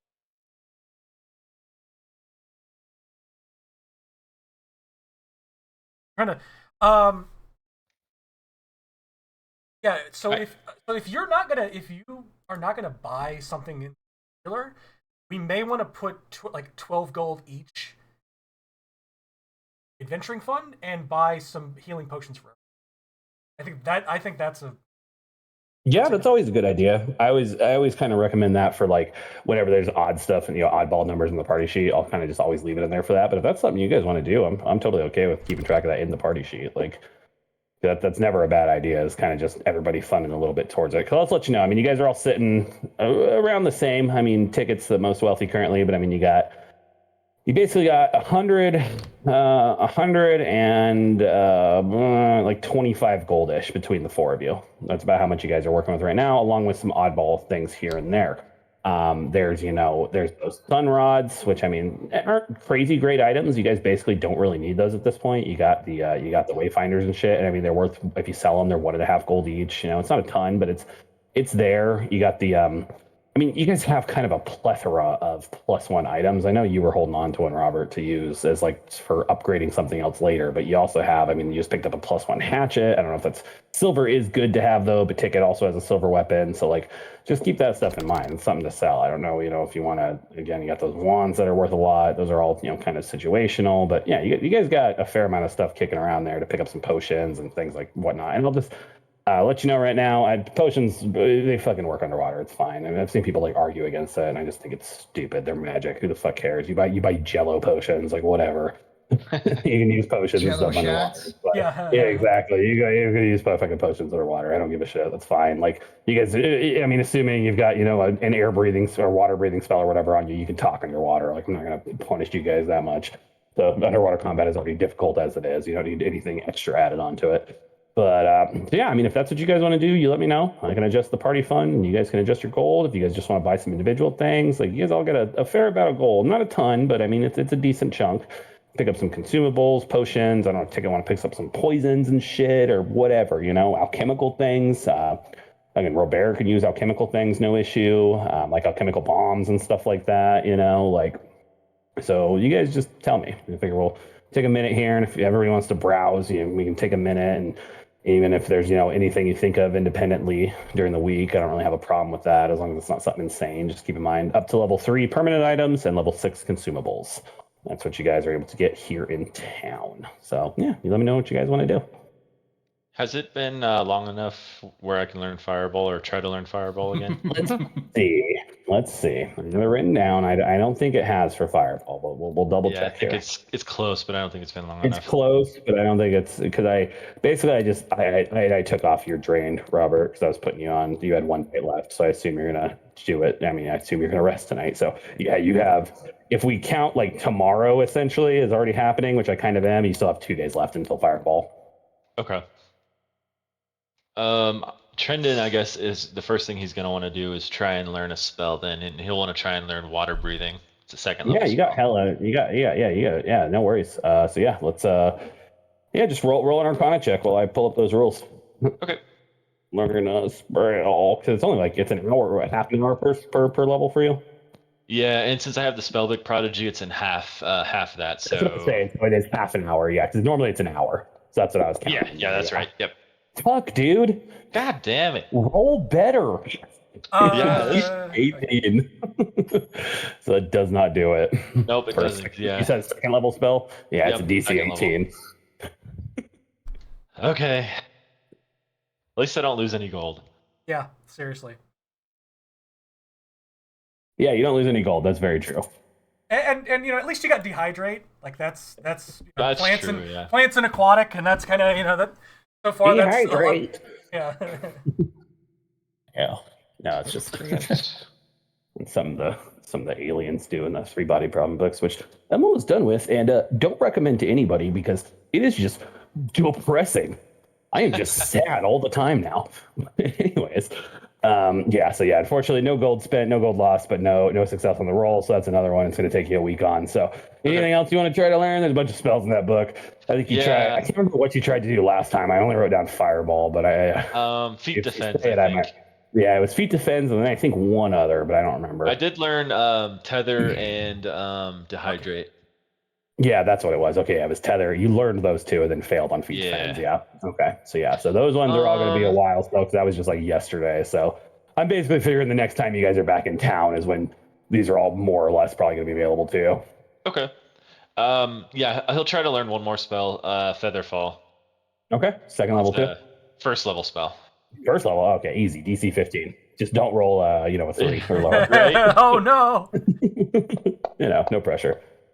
Oh No, that's what I was saying, dude. So that's those dice are fucking. They're funny. The other night on my Friday night game, it literally rolled out of the box and was sitting between a 2 and a 20 or whatever the fuck the two next to each other were, and we didn't know until it popped up in the chat like 30 seconds later. We're all just sitting there waiting to see what the fuck happened. It was a 20, so it was sick, but it was very funny. Yeah. And is that a crit? Yeah, it is. Yeah, it is. 25 Yeah. is a crit, so I don't think you spend any gold, right? Or you spend. I spent half materials, so it's just one gold. So I'm just gonna get there's 2 gold floating around the party sheet, dude. I'm just gonna drop a gold out of there. Oh, okay. Let's just keep it easy. I figure your spells benefit everybody, so I think that's probably okay with everyone. You can tell me if I'm wrong, but yeah, it just makes it easy. Plus, then there's not just loose gold sitting in the party sheet. But yeah, but and I'm sorry, I did want to clarify. You guys just sold those hatchets. Okay. I'll delete one from my inventory. Yeah, go ahead. You can just delete that. If you want to keep one, you can. They aren't worth an incredible amount. Like you guys are going to get 12 of them, so 6 gold or 6 silver. So I mean, if you just want to keep one, feel free. Well, I have a silver one on me right now. Oh, you took the silver one. Okay, yeah, I'm talking about the regular old hatchets. Yeah, well, I did take one of That's those fine. too, so I'll just keep the silver one. Okay, just go ahead and delete the regular old hatchet then, and I'll give you guys 6 gold in the party sheet. Yeah, okay, cool. So Trina learns that spell. Nice, good job. What about the rest of you? Anybody buying anything? What's the plan here? Bought I one. know what you guys are doing. So once you're out of That's town, you're fine. out of here. I bought one Just lesser healing bought potion. stuff. Okay, nice. One lesser heal potion. 11 gold. Okay. What do I? Shit, hold on. Fantasy Rounds is about to crash. Uh-oh. Uh-oh. Oh. Yeah, that was weird. We gotta, yeah. So it'll pop up for you guys. If it hasn't yet, it'll tell you in just a minute. I'll let you guys know as soon as it's back up. That you crashed? It is going to kick you all out. But go ahead, Robert. What were you saying? Trindon, how many of those explosive bombs do we have? Let me look. The alchemical, the alchemist fire. Yeah. Yeah. You guys got 2 of them, and mind those are useless underwater. Yeah. Oh yeah, that's true. Any Okay. fire is useless underwater, right? Yep. Fire spells, fire anything automatically fail. They just do not work. Tell that to the victims of Pearl Harbor. Okay. Well, so Sure.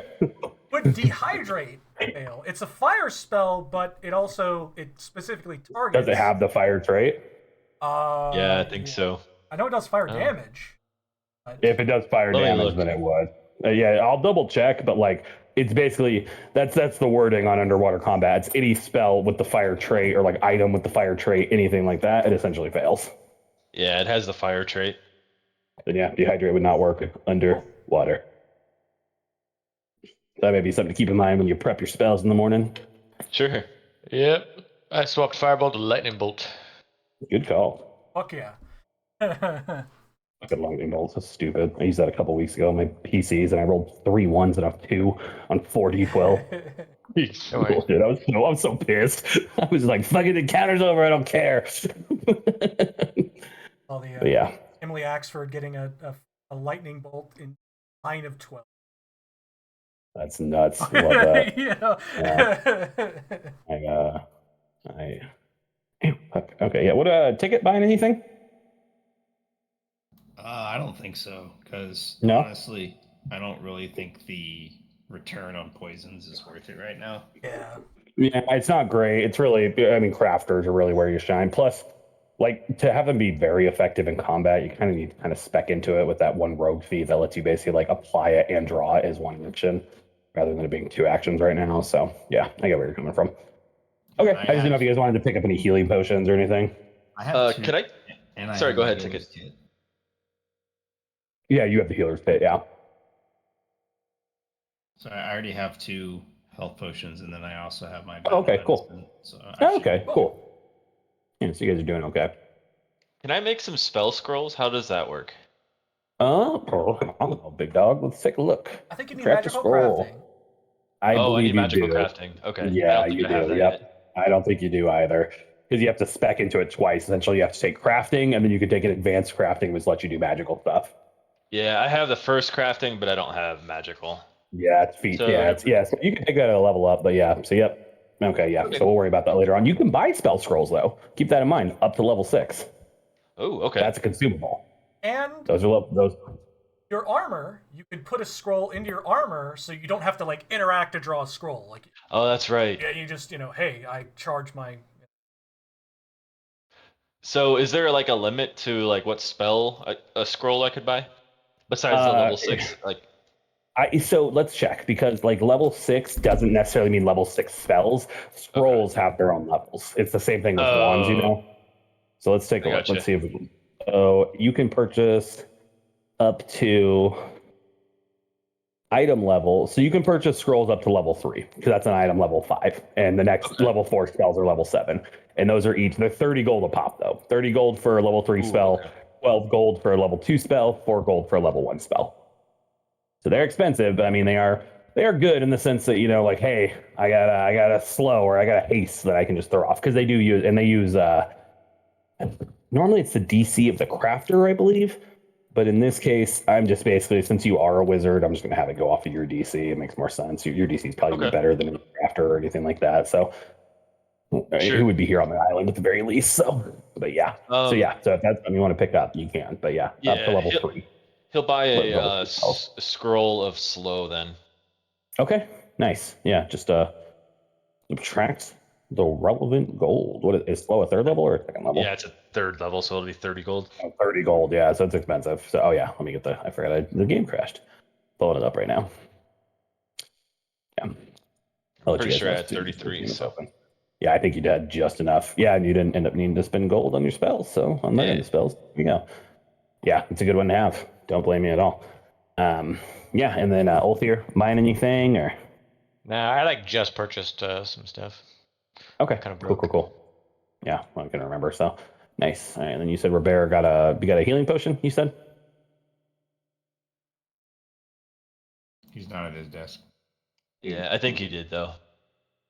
He did say he wanted to, but I don't know if he committed to it yet.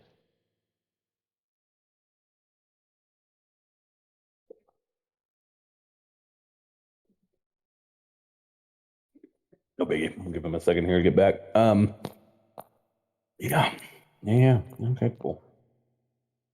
Yeah, so you guys buy some shit. Oh, There he is. Welcome back. sorry about that. You're fine.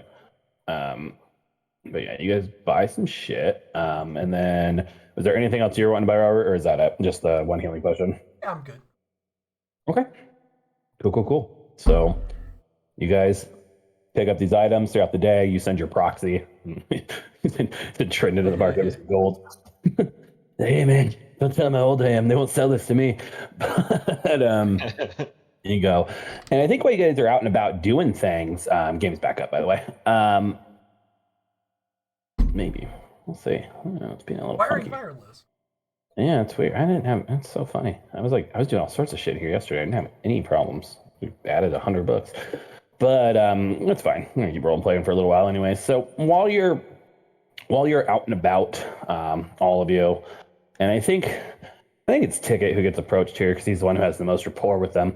One of the little Katha actually comes up. Ticket. He swims up out of the ocean, waddles. Ow, Penny, let go. waddles up out of the ocean, walks over to you on his flippy feet. Blop, blop, blop, blop, blop, blop, blop.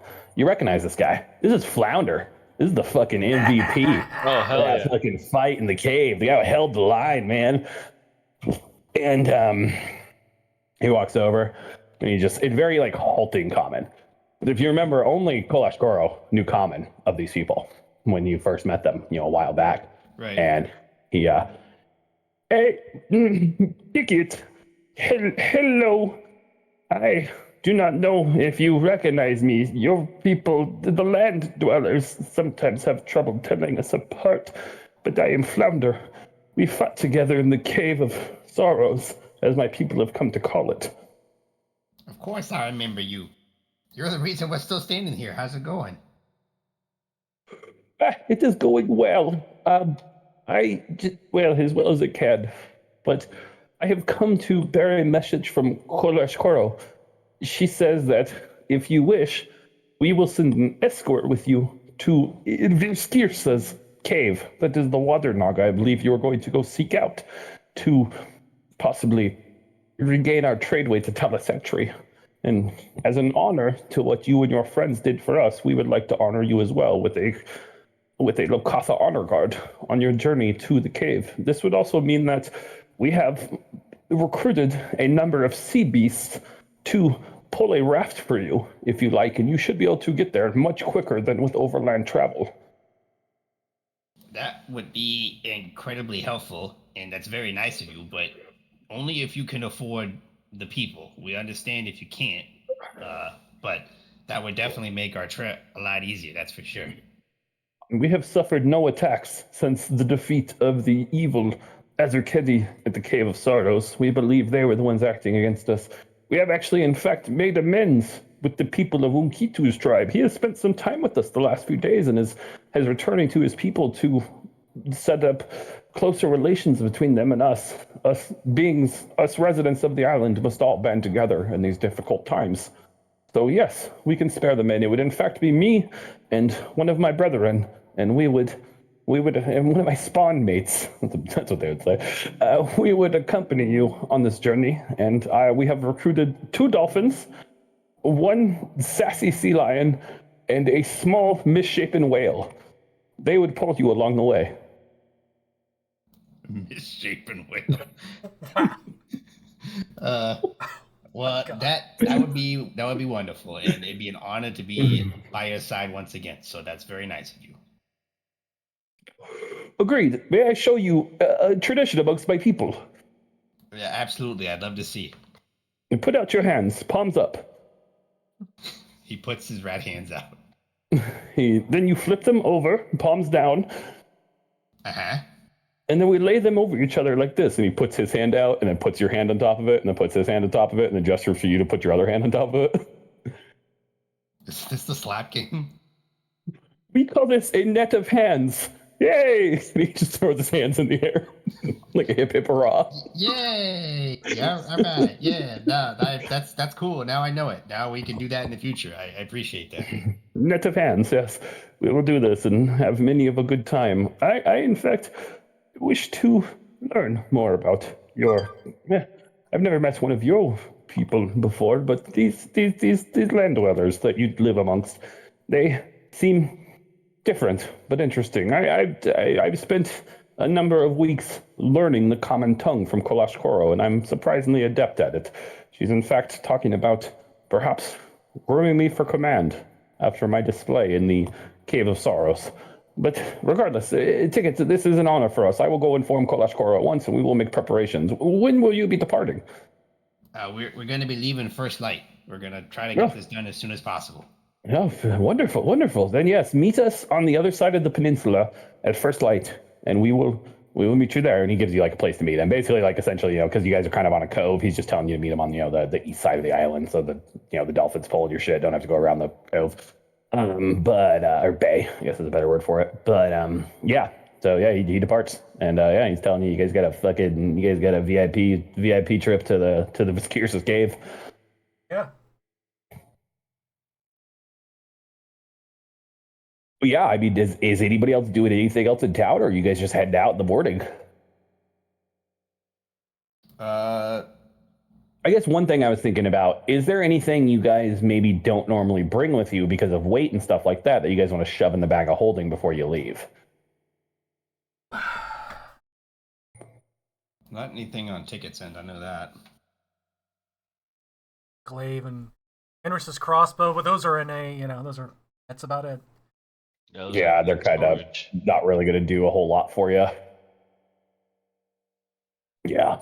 Yeah, not compared to, your striking Trindon will weapons and stuff. apply that scroll of slow to his robe so he can just cast it. Yeah, cool. How does that work? Is it just it's just then basically like you don't need to draw the scroll and stuff like that? You just straight up just Yeah. basically get to cast the spell? That's cool. Basically, I As don't if have it to was spend an on your action spell like list. drawing Yeah, it's basically just like as if it was on your spell list, so you just expend the actions for the spell rather than drawing it. That is cool. I like that. Cool item. Yeah, okay. So sounds like you guys, the next day, or in that time though. I mean that evening, as she promised, Ramona does come by with some paperwork for you to sign, Althea, making you a member of the colony. Woo. Yeah, she happily does it. She explains to you, the profit sharing and stuff like that. And if you ever did want to, you are entitled to a parcel of land so and so big on the island, anywhere you choose, as long as it's not already claimed by another colony member or by the Andorian government or by the Bountiful Venture Company. But yeah, you guys go out and you hit up.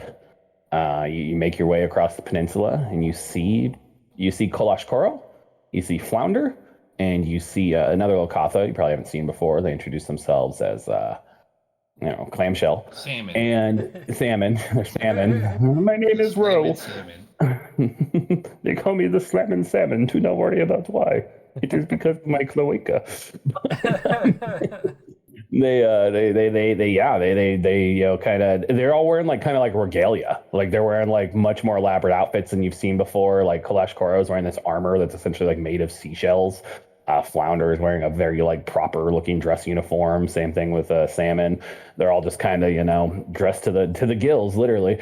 And they point out they've constructed this for you, and it's rough looking, but it appears incredibly well made and functional. It's essentially like a bobsled for you guys, where you guys are all going to kind of sit, like one.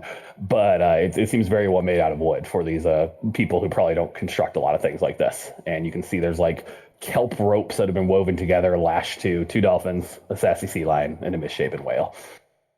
Flash Koro. Yes. We have a tradition that we name our ships. What do you think this ship should be named? That is a fun tradition. I don't know. What if we? Kind of. Do you all have any suggestions? Bite the floor. Did you say bite the floor? I invite the floor. Oh. You want to name it "Bite the Curb"? Oh, Yeah. goodness. It's like Edward Norton. That's the boat's name. Yeah. We could name it after one of our fallen comrades. Oh, You want to ride yeah. inside of Henris? Never mind. Now that you say that, that's weird.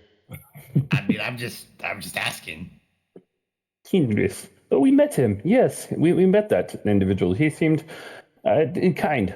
We will. That seems a good name. We could name this the Hindris. Well, okay, that works for me, I guess. If you want. No, okay. Yes, we'll call it the Let's do Hindris. I'm kind of cringing. Yeah. Okay. It's like this Matterhorn Yeah. of a ride. It's what this is. Yeah. Yeah. Exactly. They're in line at Disneyland. And they just, okay. Well, yes, if we will accompany, I will not be accompanying, Kolashkaro, but Flounder and Salmon here will accompany you. They will remain with the craft and we will wait your return from your meeting with Viskirsa. And yes, so that's funny. But yes, okay. Long days, pleasant nights to you all, and we shall see you soon. Shall we do? And Flounder speaks up. Shall we do a net of hands? Or yes, net of hands, please. And they'll go in and start stacking their hands together. Will you participate? Flounder told us he taught you of this ritual ticket. Yeah, absolutely. I will teach the rest of them how to do it too. So you put your hands in, palm down. Then everybody else puts the hands in, palms up, Okay. and then we make a net with our hands. And then we throw our hands up and we go, yay! Hey. Yay! Yay! Hey. No, here. Yay! People, the Hokatha are my favorite part about this entire book. Love them so much. They do, and you guys go. And so let's go ahead and let's go ahead and give you guys an idea of where you guys are at right now. So clickety clack. Here's the map. So you guys are essentially like roughly in this area. That's where they told you to meet them, on the other side of the peninsula there. And you guys are going to be going along the coast, up to here. So there's like this little tiny itty bitty jut of an island separating the land. And so they've told you Bascirce's lair is. Normally this is like a 4-day journey. By this boat, it's only going to take you guys about 8 hours. It's nice. This boat goes quick. And that Shapen whale is fast. And you go, and after a while, any of you who are familiar with sea life realize that this is a porpoise. And the Hokatha just don't know what that is. So you go and yeah. Takes about 8 hours, but you guys leave before first light, so you're only getting there at like, it's like summer right now. Fucking sun comes up at like 5:30. You guys are getting there at like, I don't know, like 3 o'clock in the afternoon. It's still prime daylight. And you guys get a little closer, and Flounder they've just been like kind of hanging onto the side of the boat in the water while the sea animals pull you. And he's just actually I can make that public, huh? Make link shareable. There we go. Now you can see where Bascirce's lair is. He gets you about, a couple hundred yards away. This is where we leave you to it. I advise you to be cautious with your words when you meet with her. Nagas are incredibly proud and can be tricksy with their words. So just be cautious to what you agree to, but if you present her with fair terms, she should do the same. Advice. Yes, of course. Go now, friends. We will await your return eagerly to take you out to the area where the sea devils are talking. Well, we appreciate your help very much, and we'll definitely try to get this taken care of sooner rather than later for you, so that everybody can be happy. Yes, Thank you. Thank you.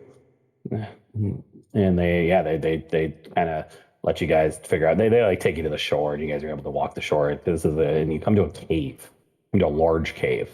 It's very funny. I wasn't sure, like, because there was a while back where you guys like camped over here, and like I was like, man, I wonder if they're gonna go explore and still find this cave way early and not have any idea what the fuck's going on. But yeah, so they lead you to it, and you guys approach, and you can see it's huge. It's got like a 30-foot tall opening, and it leads into like kind of like it kind of dips down and then goes back up, and when it dips down there's like water, but it seems like the whole cave is filled with a little bit of water. It's low tide right now, so like you think at high tide there's probably a lot more, but right now it's only going to be like up to like Robert's ankles, like tickets like groin, like it's going to be it's not going to be bad, but it's not great. But yeah, you guys see this cave. What do you want to do? Well, I think you have the way with words. How about you honor a parlay with her? Yeah, okay. I'll do my best.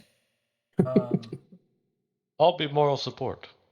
If Do we know what language they speak?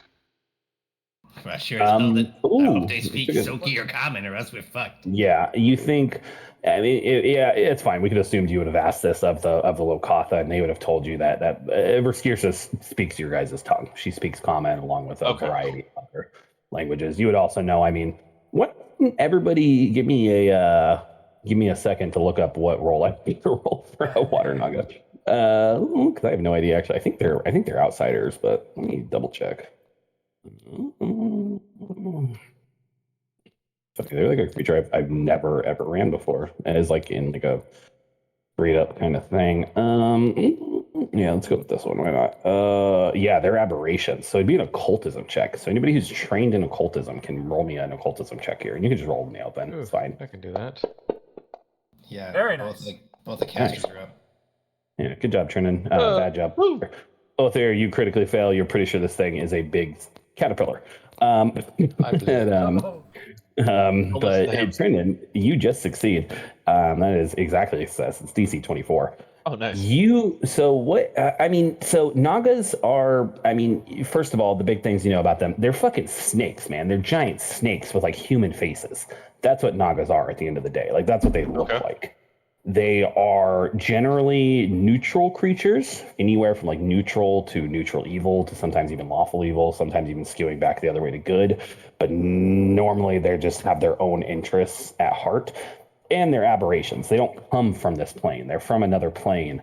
And they, they kind of have their own machinations going on. There's always like a million different things that they're doing. They're generally pretty powerful. You know that a water naga is kind of on the bottom of the tier list of power, though. So I'm just saying that so you guys don't get too scared of the encounter with the Sahagin. Like you don't think you're coming into something that could disperse a level 12 creature from its house. Like they're kind of on the bottom tier of power of nagas, but they're still very powerful. They're spellcasters along with decent melee fighters. They normally have poison. Like nagas are just they're inscrutable and kind of alien. That's kind of what it comes down to. Some of them seek out, followers. Some of them don't. It really just seems to kind of just depend on the Naga themselves. They're just always kind of just got, these kind of alien minds that are kind of hard for humanoids living on Galarian to wrap their heads around. So Okay. that's probably what you know from that type of role. I mean, if you really want one, I don't know. Their worst save is fortitude. I don't know. There you go. Okay, good to They don't know. have any. They don't have That's any good to know. weaknesses. They don't have any weaknesses. But yeah, so you guys start to head in, and let's take a fiber here real quick because I got to pee, and then we'll jump into it. Sounds good. Sounds good.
buddy.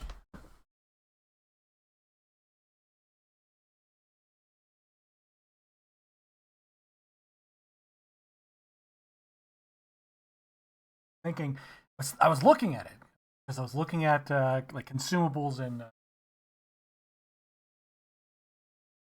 Path Builder, Antidote, Any Plague. Maybe I should get him. Nah, not right yeah, now. that might be a good idea. And I was like, maybe I should get him. Nah, that's 6 gold. That's a lot of money. Oh yeah, that is a lot. You know. Well, it's 3 each, but still, you know. Oh, okay. I'm down to 11. Trying to build a fucking shield here. Right.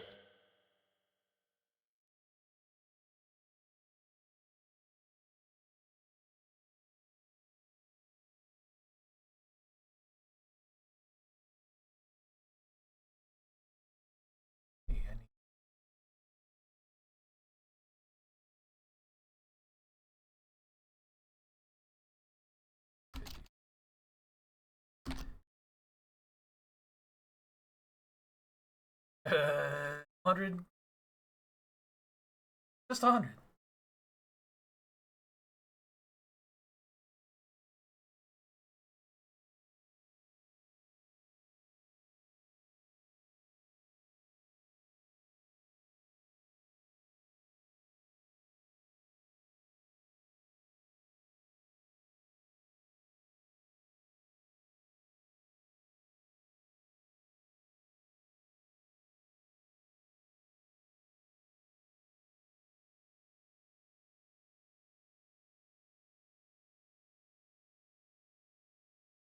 So glad we got those runes, those armor runes.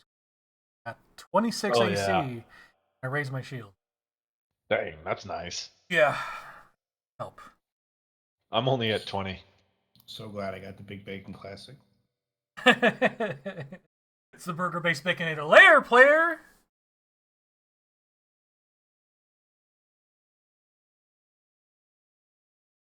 It's okay, Trindon. If you can't fight off a chair, you're probably best to stay in the back. Right? Like, just like. Yeah, that was sad. Ah! Ah! I'm scared of chairs now, apparently. Too. Yeah, like. Because they're vampires. Yeah. It's It coming was a from my vampire blood. chair. It was trying to bite my neck. Yeah. We need to get you a necklace of knives, which it's like you pull it off into a magical knife, but you can use Oh, specifically like whenever you pull off a knife, you can choose it to be metal or wood, and and you can turn it into a stake. You can turn it into a stake. I think it's I like like 10 it. gold. Let me see. Gear, add gear, foreign items. Necklace of knives, 25 gold. Oh, nice. This necklace, strung with miniature stone-throwing knives. As long as you wear it, you are never without a weapon, a crude surgical tool, or a stake for a vampire. Oh, It specifically mentions that. Yeah, Yep. it specifically That's mentions perfect. that. Yeah. That sounds just as equipped as my bed. I'll have to save up and get that. I mean, I'll give you the money for it, man. You don't have to. I mean, I'm already investing in your spell creating, and you're apparently not very good at the books. Looks like we all are. Yeah, I'm surprised. It's okay. I'm not very good at the one thing that I'm supposed to be good at too. So don't worry Yeah. about it. I'm not That's true. believing so much in the prodigy right now. We're just like a band of misfits. Yeah, we literally are. What's that? Inglorious Bastards. Oh yeah. Yeah. Yeah, you're Eli Roth, and Dude, there hell yeah. is I don't know. Well, who else is in that fucking movie? I don't know. Hans Landa. You're the Nazi. Uh-oh. Yeah. No, I'm back. Everybody else here, we good? Yeah, I think Yeah, everyone's I here. think so. Cool. Let's just get fucking into it then. Yeah, there's this cave. You start walking in. It's dark. I assume you guys are lighting up shit, wayfinders, whatever. You got your, I don't know if you guys are using any sun rods or anything, probably not, but you throw some lights on. And as you're going in, It goes for about I don't know, like 80 feet or so. And it goes down, goes back up, goes down, goes back up. It's just kind of uniform throughout. Like this cave doesn't look like it's man-made, but it looks like the ocean is basically kind of carved out with high tides and stuff. You think at high tide, this water would be above all of your heads easily. But luckily it's low tide. So you go in, and after a little while, you kind of come to an end where the cave seems to kind of open up into like a little chamber area. Ceilings are still 30 feet. This chamber has a circumference of probably about 60 feet. And there's all sorts of stalactites and stalagmites.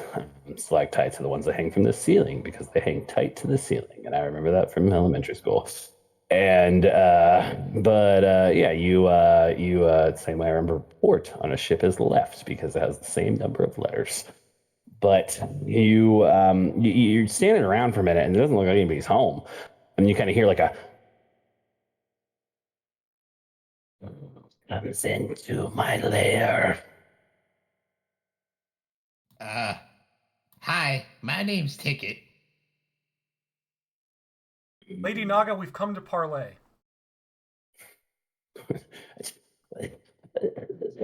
Shit, hold on. She's just like, I was trying to pull a picture. Hold on. And you see, like, from behind, like a pillar in the back, from behind one of these stalagmites, appears a creature that looks like this. Oh no. And Oh God. is just like, she's big too. She's like 30 feet long, tip to tail. And it's just like coming up kind of slowly, sitting up and like kind of like with like half her body up in the air. You've come to parlay with me. Oh, incredible. You are Ticket, a Yosoki.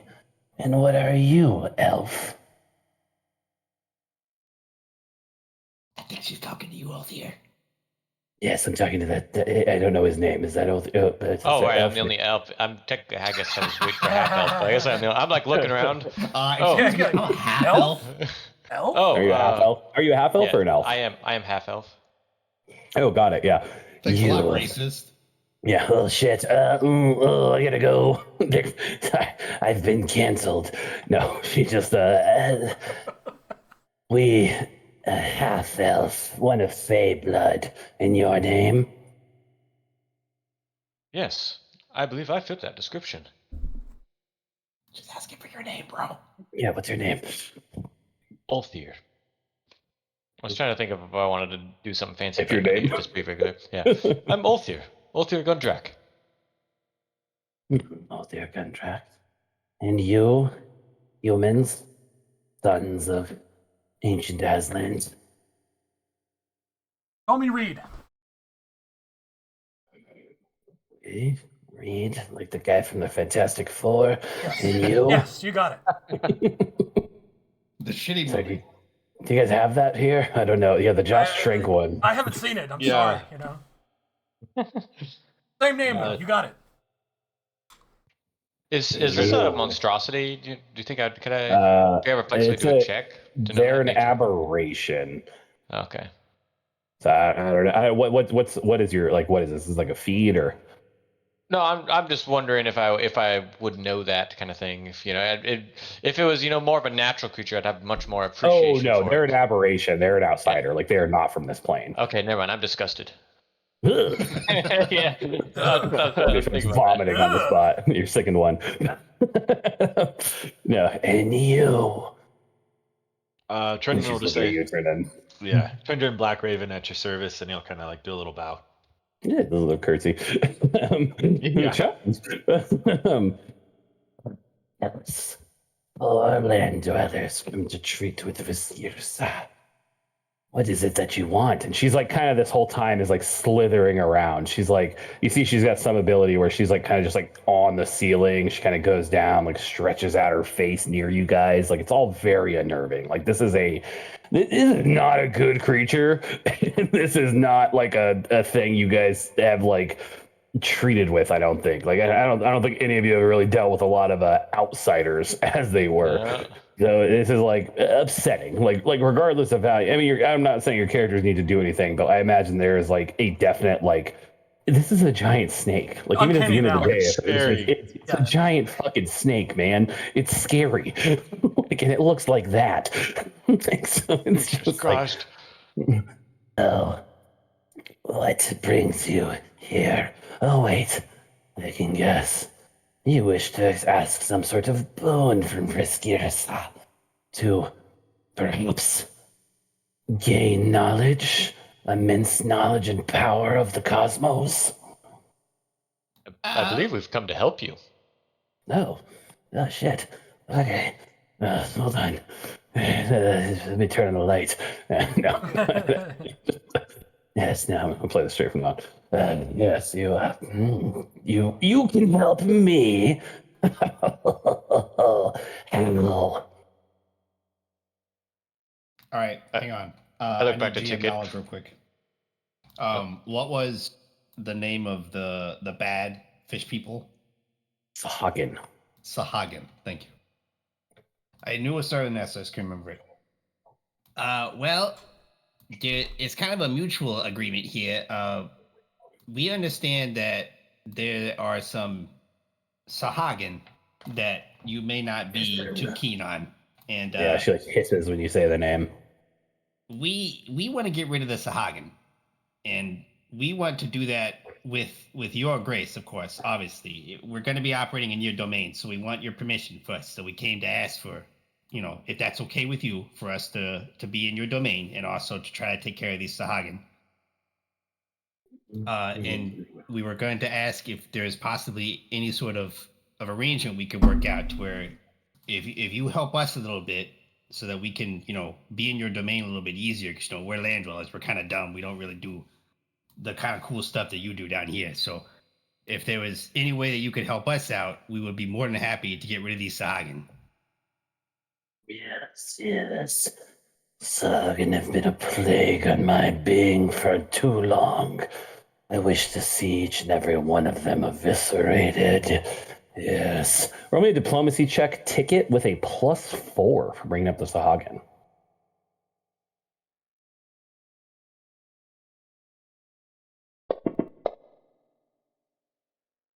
Okay, good roll.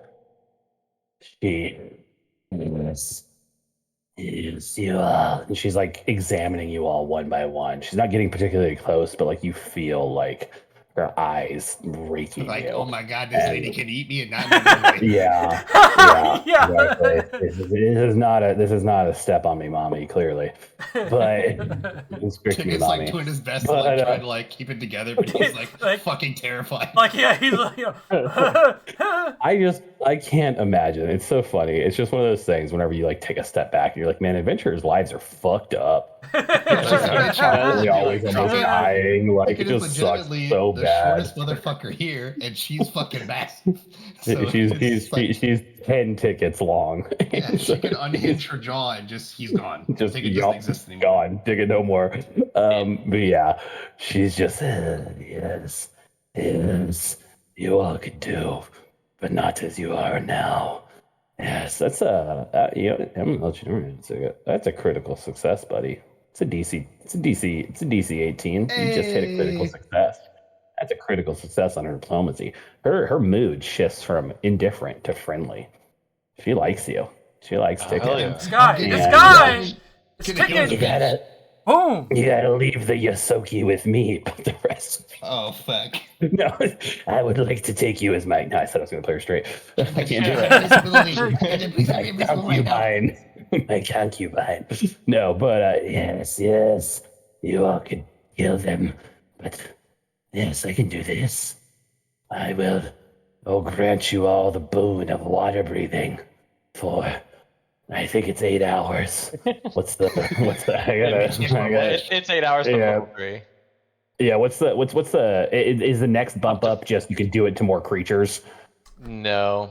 Hold on, I have it right here. I think it's like until the next day. Yeah, so a third level water breathing. Third is 8 hours. Fourth, the duration increases until your next daily. So this is the third level. So this is just 8 hours. Is what it Yeah, is. third is 8 So hours. yeah. So I can grant you the ability to exist on the aquatic plane for 8 hours, as well as if you complete this task let me know you've driven the Sahagin out of my home. Then I will grant you an item from my collection. 2 items. And basically, I'm not going to tell you what they are, but she's got a list of magical loot. So assuming you guys don't all die underwater, you get to come back here and pick from a bunch of shit that she has. There's all sorts of random shit. There's some cool stuff. So I don't want to spoil any of it right now, but yeah, there's some cool stuff in there. So It's a Folder's coffee can. Yeah. yeah, exactly. It's the full. You may look through my shoebox of shit. It's in my junk drawer. I 2 think I things got from my a- junk drawer could be I yours. think I got a Pikachu that's in there. The back is kind of scratched up, but Oh, I have one of the Pikachu. What the fuck are they called? Foils? Bakugan. No, what's the little digital pet buddy? Tamagotchi. Yeah. Tamagotchi. Tamagotchi. No, but yes, if you defeat the Sahagin and bring me news that they're dead to where I can return to my underwater lair, then I will grant you 2 items that I have collected in my time here on the island, as well as answer 1 question. okay, I'm ready. Those are generous terms. Yes, I generous asked, miss. I asked though, is there any information you could give about them that may prove useful? They're brutal and ruthless foes. There is. She kind of thinks for a moment. As far as I'm aware, there are roughly a dozen creatures in total. Their leader is an individual named Skorika. And he has a brute under his command, second in command, named Sikith. They are the 2 most formidable foes amongst the Sahagin. But their most formidable ally is a large shark. And she's just saying large in the term large, but a shark bigger than one I've ever seen. Goes by the name of Great Maw. And it is what ended up driving me out of my lair. I could not combat this creature, so I would take pains to avoid it. To my knowledge, it sleeps during the day and patrols the area during the night. So approaching during daylight hours would probably be to your advantage. Excellent. Yeah, this Thank is you. definitely very helpful. Absolutely. But Keep in mind, I'm giving you the ability to breathe underwater, but they will be infinitely more agile underwater than you are. They are beings of the water. So I just want that to be something you know about. This is the GM telling you, y'all don't got fucking swim speeds, so I'm going to keep this as like a kind of a loosey-goosey thing. I assume you guys are going to, you can, so, all right, underwater combat. Here's the big thing with it. We haven't really had one, not since, I mean, way back when with the with the fights with the Grindylows in that cave fucking a million years ago. don't remind me. But yeah. So it's going to be a little different. You guys are all going to have water breathing, so that's good. But, you know, it is still something where, like, swim speeds, I'm basically going to let you just kind of swim, but it is not necessarily like where, like, you don't have a swim speed, you know what I mean? Unless you do something to gain one, like, you know, Ulthir can turn into a shark or whatever, or feet defends or what have you. Exactly. But like, so like your movements are going to be a lot slower. Certain things aren't going to work. Just to remind you guys, it's basically bludgeoning attacks that just are shitty underwater. Don't do them. Ranged attacks that are either slashing or bludgeoning just straight up don't fucking work. Piercing is going to be half the range. Everybody gains DR5 to acid, so that includes you guys, but also includes them. So acid spells aren't really worth shit. Fire spells just fail, and those are kind of the big ones. Things like trip. Stuff like that are going to be a little kind of more open to interpretation underwater. That's probably going to affect, I don't know if you're going to be doing knockdown Robert, but you just don't think it's going to be as effective underwater due to just kind of, you know, the 3 planes of movement. But yeah, there's tools to, you know, kind of move stuff around, and it's going to be kind of, I don't want to say a softball encounter because that's not what it is, but I'm just going to pull back the curtain a little further. But I mean, the first encounter you have underwater is going to kind of, we're going to kind of use that as a teaching moment. But yeah, so yeah, that's all. I just kind of want to give you guys I want to lay it out straight for you. Underwater combat is difficult. And at this level, I think it's a little it can be even more difficult because you guys are just missing some crucial things. Like that feat defense is great, but it's also 10 minutes and it's also one person. So like that could be great to add to somebody. I mean, and Trenton didn't even end up learning it, but it is just something to keep in mind What in the spell? future. Feat defense is what it's called. Basically, it gives somebody a Feet underwater to movement. fins. Yes, feet to fins. I was thinking saying one word. Yeah, no, feet to fins. It's transform feet into fins, improving mobility in water, but reducing on land. The target gains a swim speed equal to its normal land speed, but its land speed becomes 5. But I mean, again, no, that's just it's spell level 3 spell, one person. It's not until 6th level that it lasts until you do the preparation. So it's not a gimme at this point. So that's just something to keep in mind. But yeah, basically, she's saying she can cast this on you now. It's going to last for 8 hours. Right now, it's probably about 3 o'clock.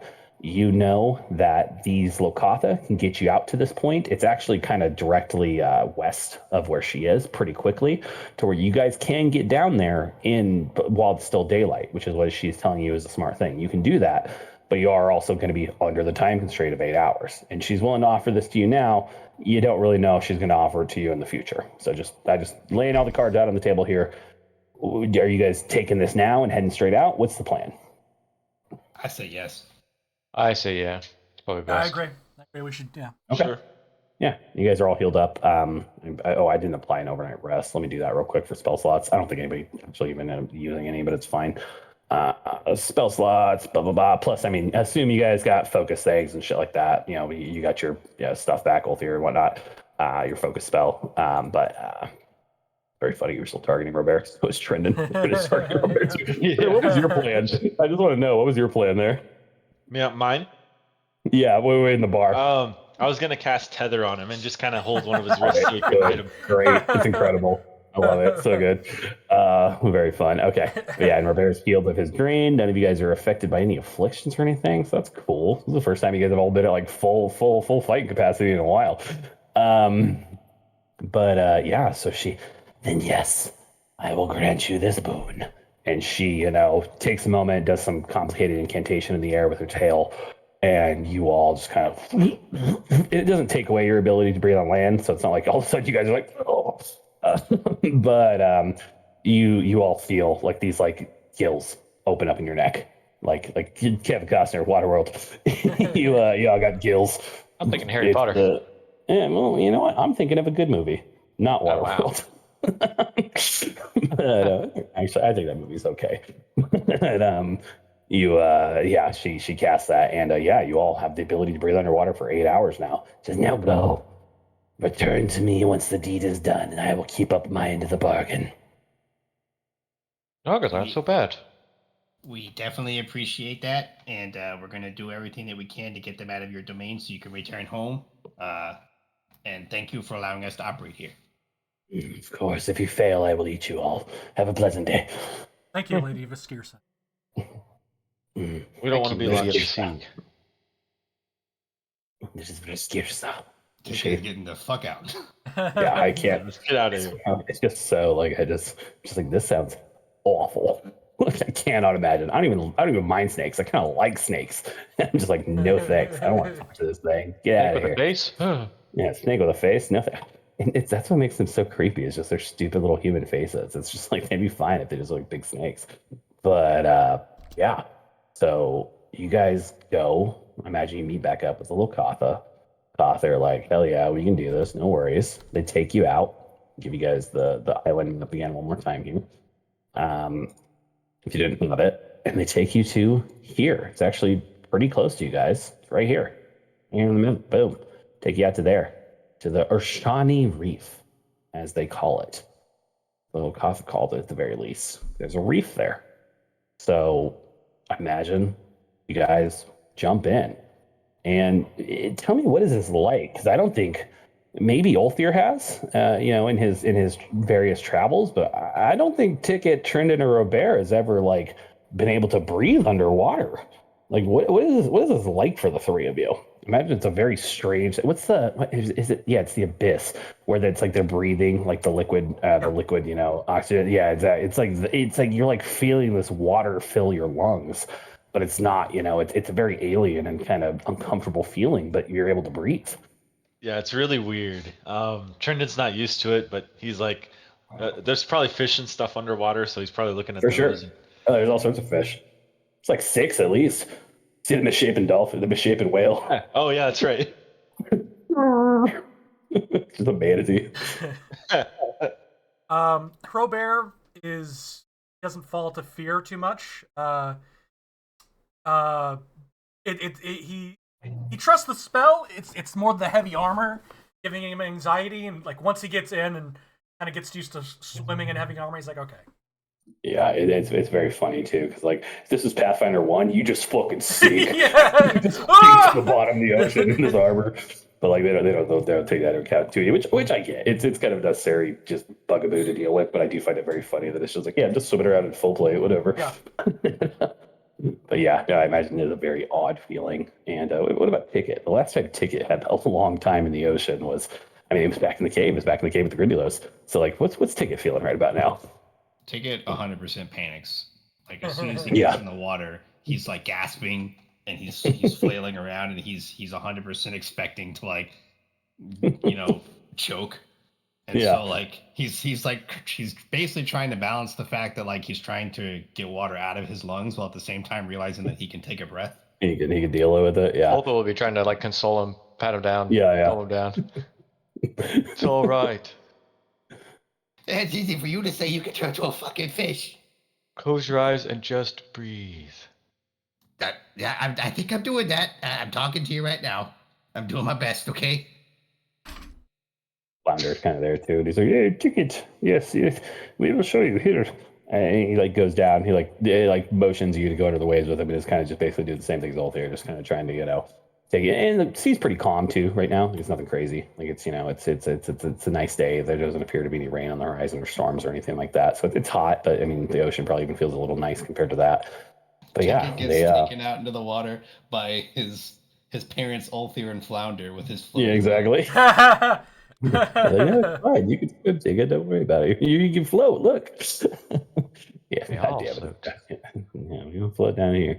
But yeah, it's fucking it's very funny. I'm just imagining. I had a dog at one point who liked to swim, but they would get panicked anytime I entered the water with them. I don't know what that was. So like we were at a river, and they were like on the other side of the river, and I called them to me, and they start swimming across the water, and I'm like, okay, and like I'm like, all right, I'm gonna go meet them in the middle. And the moment I get in the water, they just start paddling insane, like latch onto me like it's like a backpack. And I'm like, oh, okay. That's just how I imagine Ticket is right now. Just like fucking like hanging out with different people. It takes a few minutes, but yeah, you guys get out there in like an hour is about what it takes. I'm gonna say half an hour, so this takes a little while longer too. So you guys got about 7.5 hours still left on this spell, because this is something I'm gonna keep track of. I know Ulthir can cast it, but I mean, how many castings what did Ulthir prepare for the day? Did you prepare any water breathing? I didn't prepare that, but I did prepare deep breath. So when we get towards the end, I can give us an extra hour each. Okay, if you need to. Okay, that's cool. I like that. And that's a cantrip too. That's cool.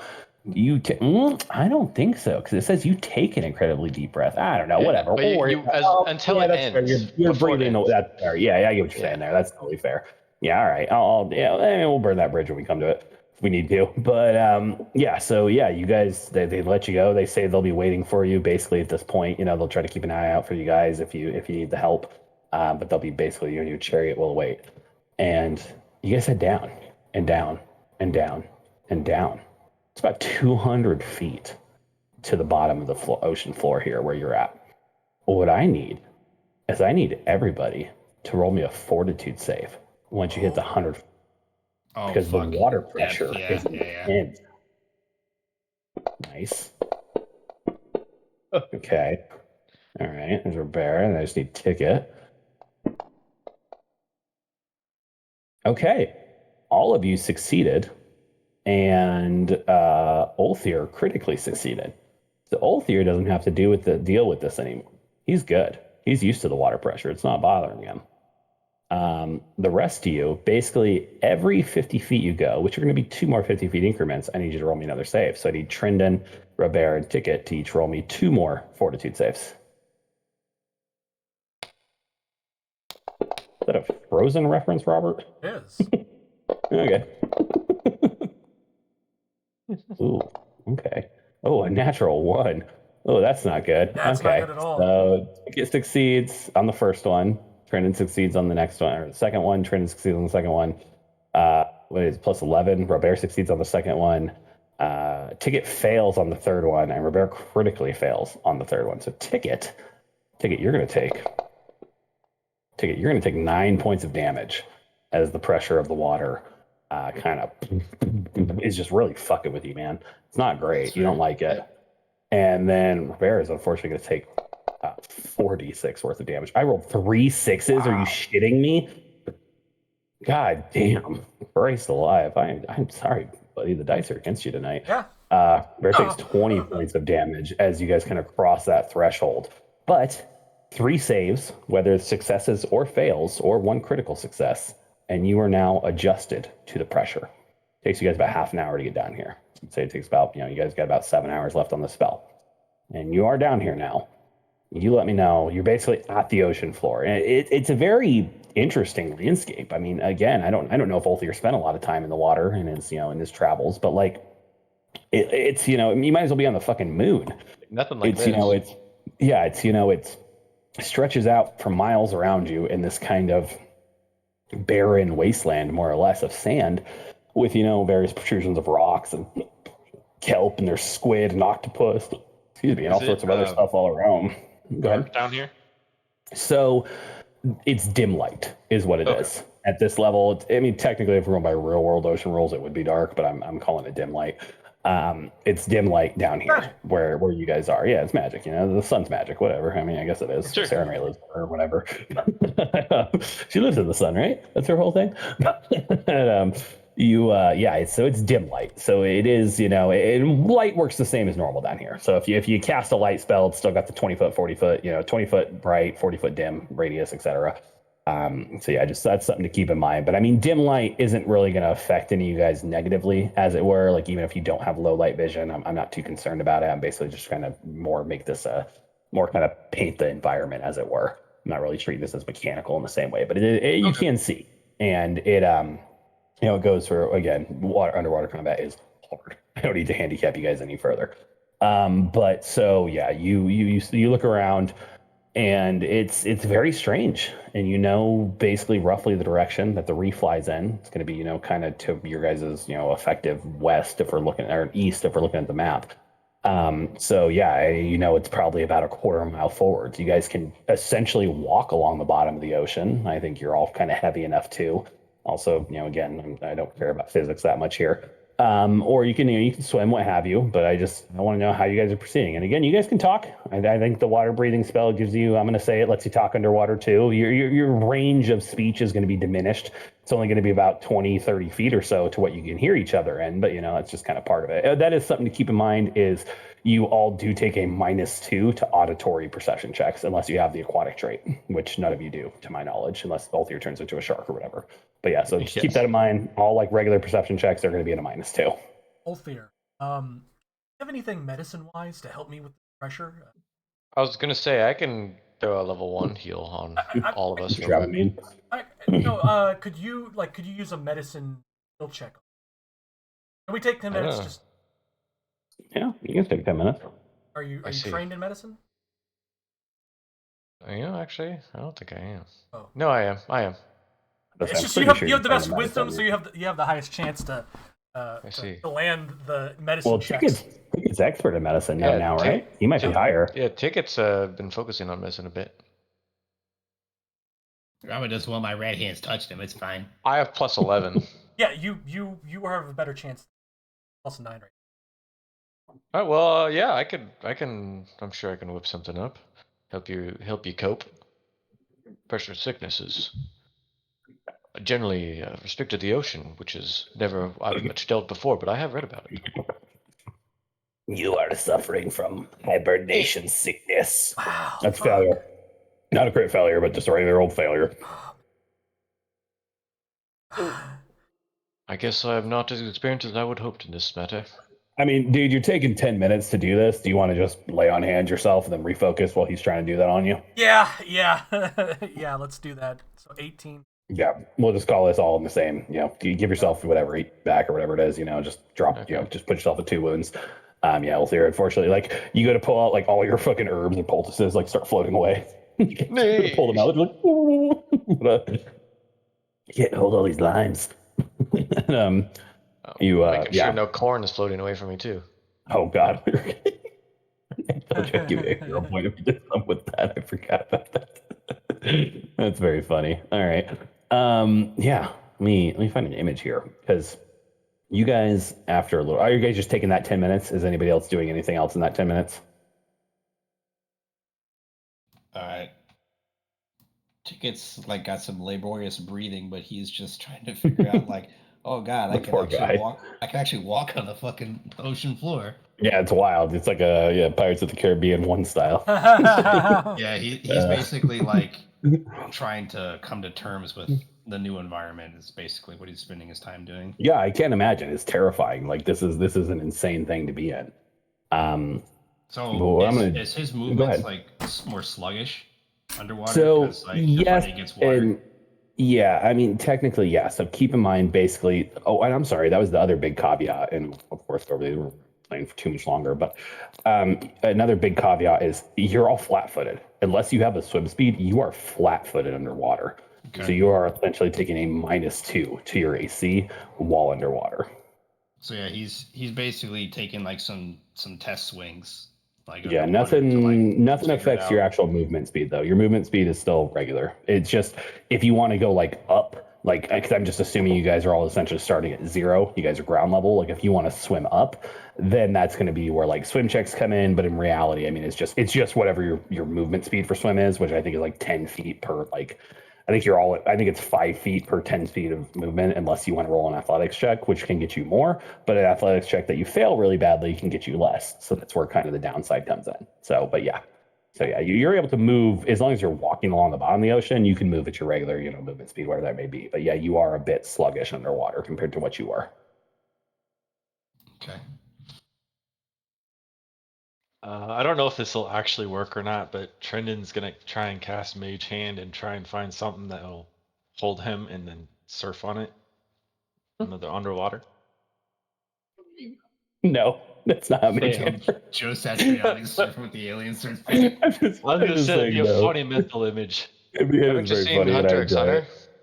No, I haven't. Oh. I don't watch anime. This one guy You surfs on just a fucking single nerd. mage hand on one. He sits on Oh his yeah, hand. I can't. It's I'm too heavy. Yeah, you're too heavy. I think Mage Hand Oh, is that's right. a Yeah, but underwater. Should have picked a No, chair. you aren't in space. You still weigh the same. I mean, your buoyancy has been affected, but you still weigh the same. But, yeah. So okay. Yeah. So you take the 10 minutes. You attempt to heal. You pat yourself a little bit, Robert. Yeah, you guys start going. And after a while, you come to what you assume is the reef. You can see a number of rocky outcroppings, but laying over the top of some of these outcroppings is what appears to be a shipwreck, I guess is what I should say. That seems to have kind of split down the middle between the bow and the forward. And was it the aft? I always forget those ones. But go ahead and I'm just putting you guys on a map so you can see here. Keep in mind positioning's a little relative and stern. Thank you. I can never remember stern. Just to give you guys the map. This is what this looks like. Big. Holy shit. You guys are in Yeah. a big area. It's big. And it looks like there's 2 halves of the ship. Looks like there may be a number of caves in like this portion over here. And I'm assuming you guys are far enough away. This is really relative to where you guys are at the map. Or say you're maybe 100 yards away, 300 feet or so. And visibility is not great underwater, but it's not bad or anything like that. It's about half, but they never explicitly state, what actual visibility is. So I'm just like, fuck, I don't know. So, like it is what it is. So I think you can see. It looks like there's you see people, humanoids swimming. You can't really make out what they are, but you see what looks like maybe half a dozen humanoids kind of doing a slow loop around this area. Ticken's trying to figure out how he's supposed to fucking sneak while he's underwater. Good luck, buddy. Yeah. He's like looking at everybody else, just like, how do I do this? Ain't none of that works underwater. The one thing I thought of after last week or the week before or something like that. Don't forget, you can always do cause a distraction, man. That's like basically a ranged feint that you can kind of do to people. Yeah, so that's something to keep in mind to I keep have had people off-footed. notoriously bad luck with cause of distraction. Fair enough. It was just something that popped in my head. I couldn't remember if you'd used it or not. Because I have a rogue in my other game, and they never do their shit. They always just attack 3 times with their bow, and I'm like, this is bad. You're not getting anything done with this. But anyways, Oh, you're just describing me. yeah, no. There's somebody I've been playing with for I don't know, like 5-6 years now, and I'm still just like they're like, what? How many? Whatever, they're good. I like them, so I put up with it. But yeah. So yeah, this is what you guys see. I'm just kind of narrating. You guys are a little farther out. What's your plan here? What's your plan of approach? You see this group of people patrolling. You can see this broken in half ship. You can see what look like some caves over here. Like, what's the plan? You don't see this big shark, so you assume the Verskirsa gave you correct information. The shark isn't out during the daytime, and you got about probably 5-6 hours of daylight left. I vote. Like 4 or 5 hours. I vote we go into that boat as soon as possible. Do we deal with the patrol? Kill them all. I agree. I just want to see something first. Can I do a perception to what they actually are? Humanoid? Are they Sahagin? Or are they something else? They're pretty far out, but I mean, I think they're going to make a loop. So like, if you just want to wait like 15-20 minutes, they'll circle around to where you can see them close enough. You don't even do a perception check. That's minutes, fine. huh? Yeah. I don't want to wait that long. Yeah. Okay, that's what I'm asking. Like, yeah. So that's the thing, because they're far enough out that I think you know what? Roll me a perception check. If you roll fucking 18 through 20, I'll give it to you. Thanks, dice. But yeah. So yeah, they're pretty far out. You can't really get a feat. But I mean, but you assume kind of these are probably Sahagin. We set a trap for the patrol? I have I'm sorry, what was that one thing? We set a trap. I was kind of talking to them. Could we set a trap for the patrol? You just throw caltrops out. They just sink to the Throw some bottom. caltrops on the, like. Well, I mean, more of an ambush. I mean to say. These guys are swimming probably about 30 feet up. They're about 30 feet up, like from the ground.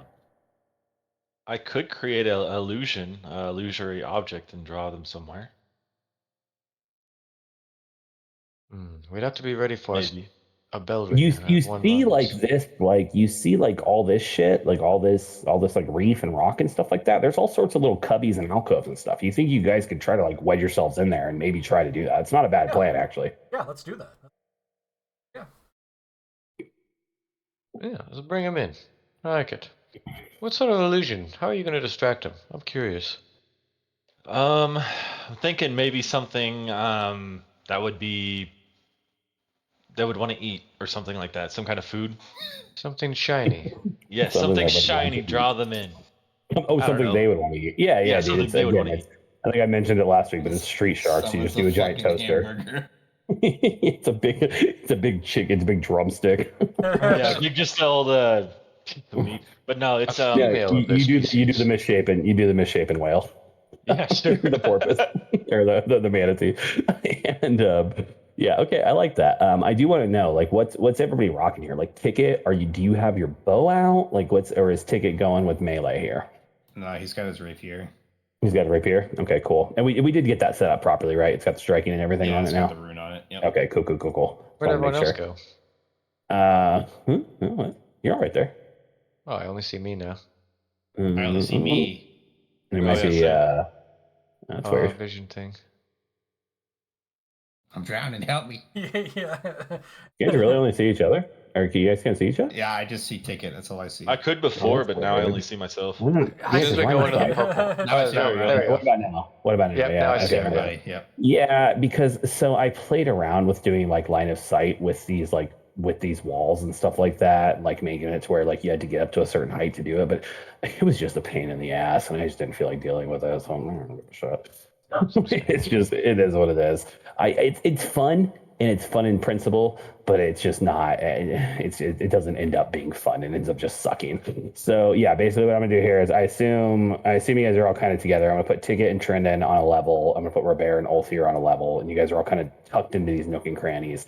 So yeah, what are you actually doing? What are you actually doing, Trendon? Are you just doing like a big tuna or something? Like I'm honestly just asking. Like I do not know.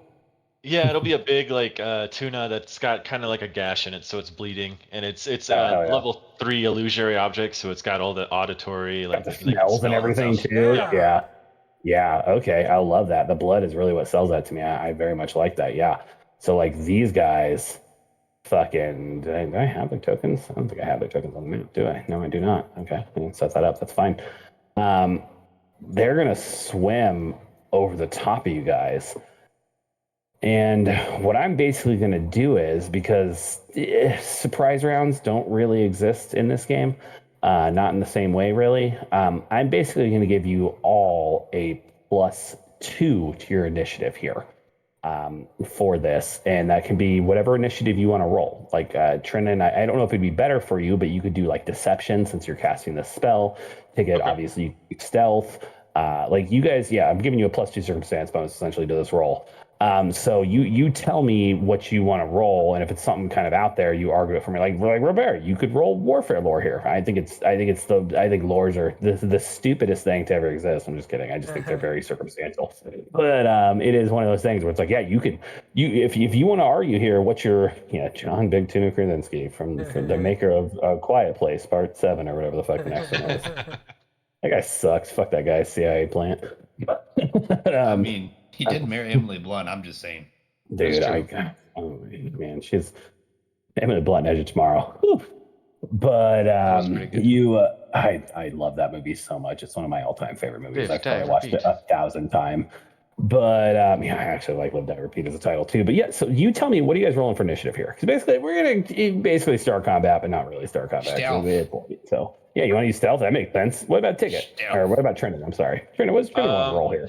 I think he's Dude, gonna I do can even hear an first argument for Arcana. Ooh, yeah, I'll do Arcana because he's Yeah. casting a spell. You know? Oh! Holy shit! Oh, here it doesn't even matter. It's like nat 20. Yeah, dude. Yeah, give me an Arcana Trendon with a +2, and I'll Oh, adjust I your didn't do the initiative +2. accordingly. Yeah! No, you're fine, dog. I got it. 28 Nice. for fucking Trendon. Hell yeah. What about Ticket's doing stealth? I know that. Ticket, go ahead and roll your stealth with a +2. Stealth and dish bone. Holy shit. This is a surprise round. Yeah, what's yours, dog? What are you doing here? Yeah, just a normal initiative. Let's find out. Okay. But a bad roll. Oh, all right. That's okay. That's okay. You can't win every fight. But we roll some NPC initiatives. Yeah, they don't do super well. I mean, well, honestly, some of them have been going after Robert. So, hey, take that for what it is. I'm going to reveal these guys. Let me stagger them a little bit here because I think they'd be a little more staggered than they actually are. There we go. So there are these guys on the map. Wow. I'm gonna go ahead and show you their image, and they're all above you, and I'll deal with that here in a second. That's what these guys look like. Awesome. Nasty little critters. They're pretty cool. I'm gonna go ahead and I'm gonna make them all. Where you guys are up on the rock, I think they're probably about 10 feet above you, and this is something you guys are gonna be able to do too. So I want you to keep in mind. You click on your token, you hold down the Alt button, and you scroll up your mouse wheel all over your token, and you can put it what your height is. Awesome. So yeah, that's something to keep in mind for the future. So right now, not super important, but I mean, it is going to be in underwater combat, it matters. I mean, essentially, to keep in mind, shit like that. So right now, these guys are all going to be basically 10 feet above you guys. Let's play. I don't know, maybe we'll just go through the first round of combat. We'll just do the first round here because I'm curious how this is going to play out. I really want to know if you guys are all cool with that. If y'all got about 15 minutes or so, stay a little late, cool. 10 minutes late. Yeah. Okay, cool. Let's fucking do this then. It's going to be Ulthir first. What do you want to do, buddy? They have not noticed you as of yet. So keep in mind, they're all flat-footed to you for the time being. 6 and I'm just I'll gonna, target you know, 4 also just, as well. yeah, I'm just gonna identify them all. These are sea devils. These are Hagen. Wait, I don't. Full F 6. design. Oh, there's 4. All right, I'm Right, gonna do Splinter Volley upcharged to 3. What the To fuck cast is bonus that? on the. I hurl spear. Let me read it. I'll read the description for you. You launch a volley of splinters at your foes, make a spell attack, and splinters deal 46 splinter damage, piercing damage. Splinters deal double Oh, damage on shit. crit and persistent 4 bleed damage. You can spend a third action while casting it to fire at 2 different targets instead of 1. Okay. So nice. it's a wood That's burning ray or cool. whatever. Okay. Cool. Manipulate wood. All right, go for it. Roll them attack rolls. Let's see. Nice. Yeah, 2 16s. Holy shit. Yeah, dude. Nice. Those both hit. Nice. Yeah, so they Boom. really into these guys. They deal, yeah, you hit them both for a good amount of damage. They turn and notice Ulthir. So Ticket, you're up. Okay. And then I'm going to. Since they're already flat-footed, right? They are, yeah. Okay. Yep, you're going before him. Then I'm going to shank him with my rapier. Nice. Yeah, so that's 10 feet of movement technically, but not a problem. So you move up. These guys have opportunity attacks. I'm going to double check real quick. They don't. So, yep, continue. Yeah, that'll do, pig.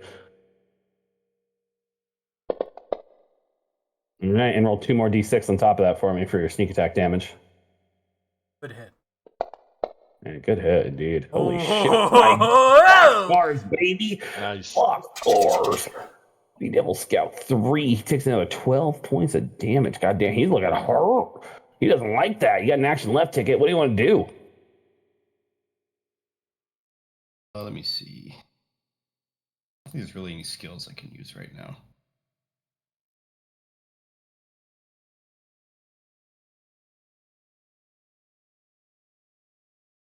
Why are you targeting all them sea devils, Trinity? What's going on? Can, I got a skill I want I- to cast. can I mug him? I don't know. What? I know that's like a feat. Yeah, it is a 2-action feat.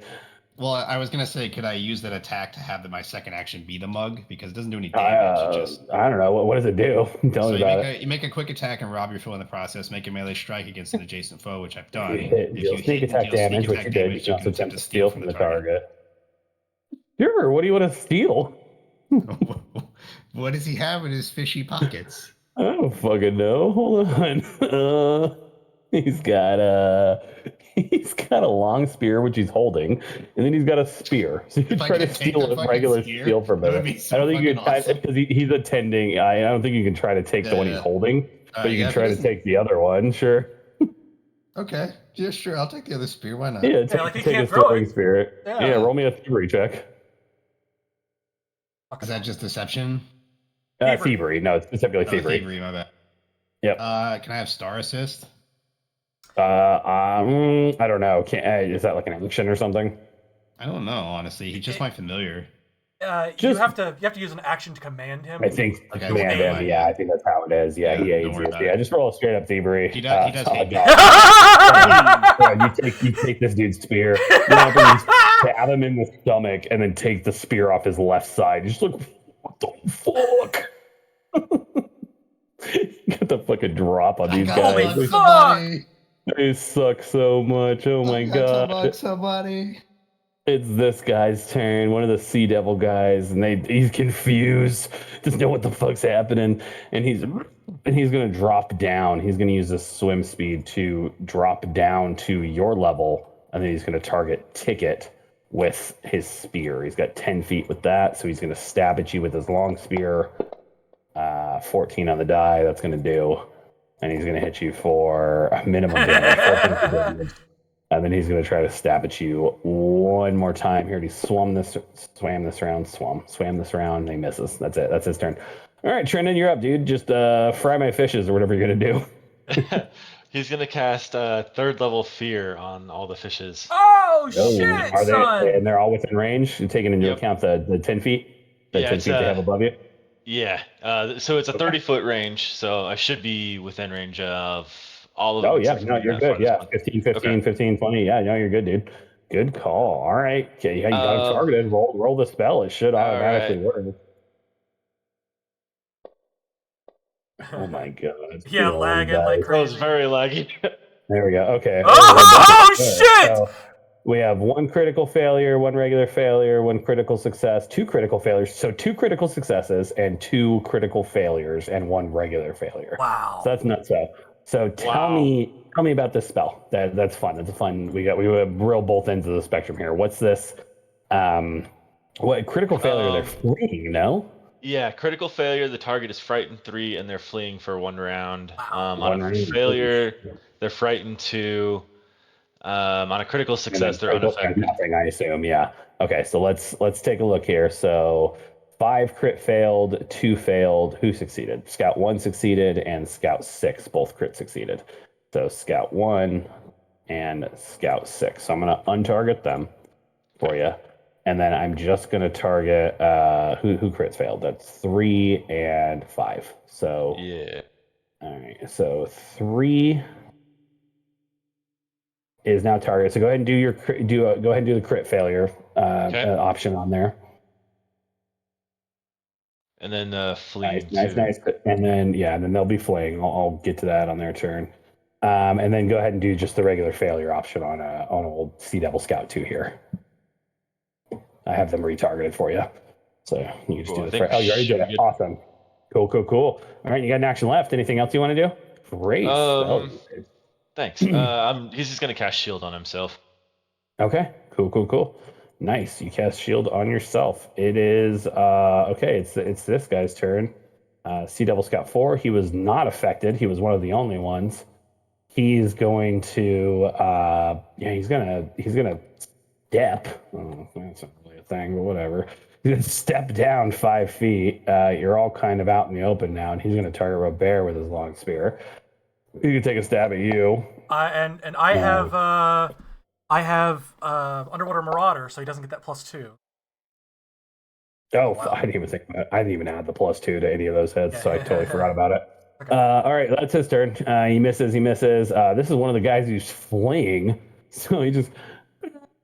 Oh, 5, shit! 10, 15, 20, 25, 30, 35, 40. He's got fucking 35 feet of movement underwater. Jeez. Yeah. 5, 10, 15, 20, 25, 30, 5, 10, 15, 20, 25, 30, 30. Just goes. That's his turn. Oh boy. And this is the other one was fleeing. Same thing. None of you guys close enough to him have an opportunity attack, so it doesn't matter. So 5, 10, 15, 20, 25, 30, 35, 5, 10, 15, 20, 25, 30, 35, 5, 10, 15, 20, 25, 30, 35. All right, those two fucking just book it. That's their fucking turn. See ya, Where assholes. are you guys going? Yeah, Robert, it's your turn, buddy. What do you want to do? I'm gonna move, like swim under this number 4. Behind so you want to swim? Okay. Or stride on, like bouncing on the. You can stride, but you're going to be down further. Like essentially, I'm saying you guys are 20 feet in the air on the terrace that you're at. Okay. And you can move forward, but then you're going to be like 30 feet below these dudes. So I'm gonna swim whatever that will take next to Sea Devil 6. Let's make this easy. Give me just a second here while I get everybody adjusted.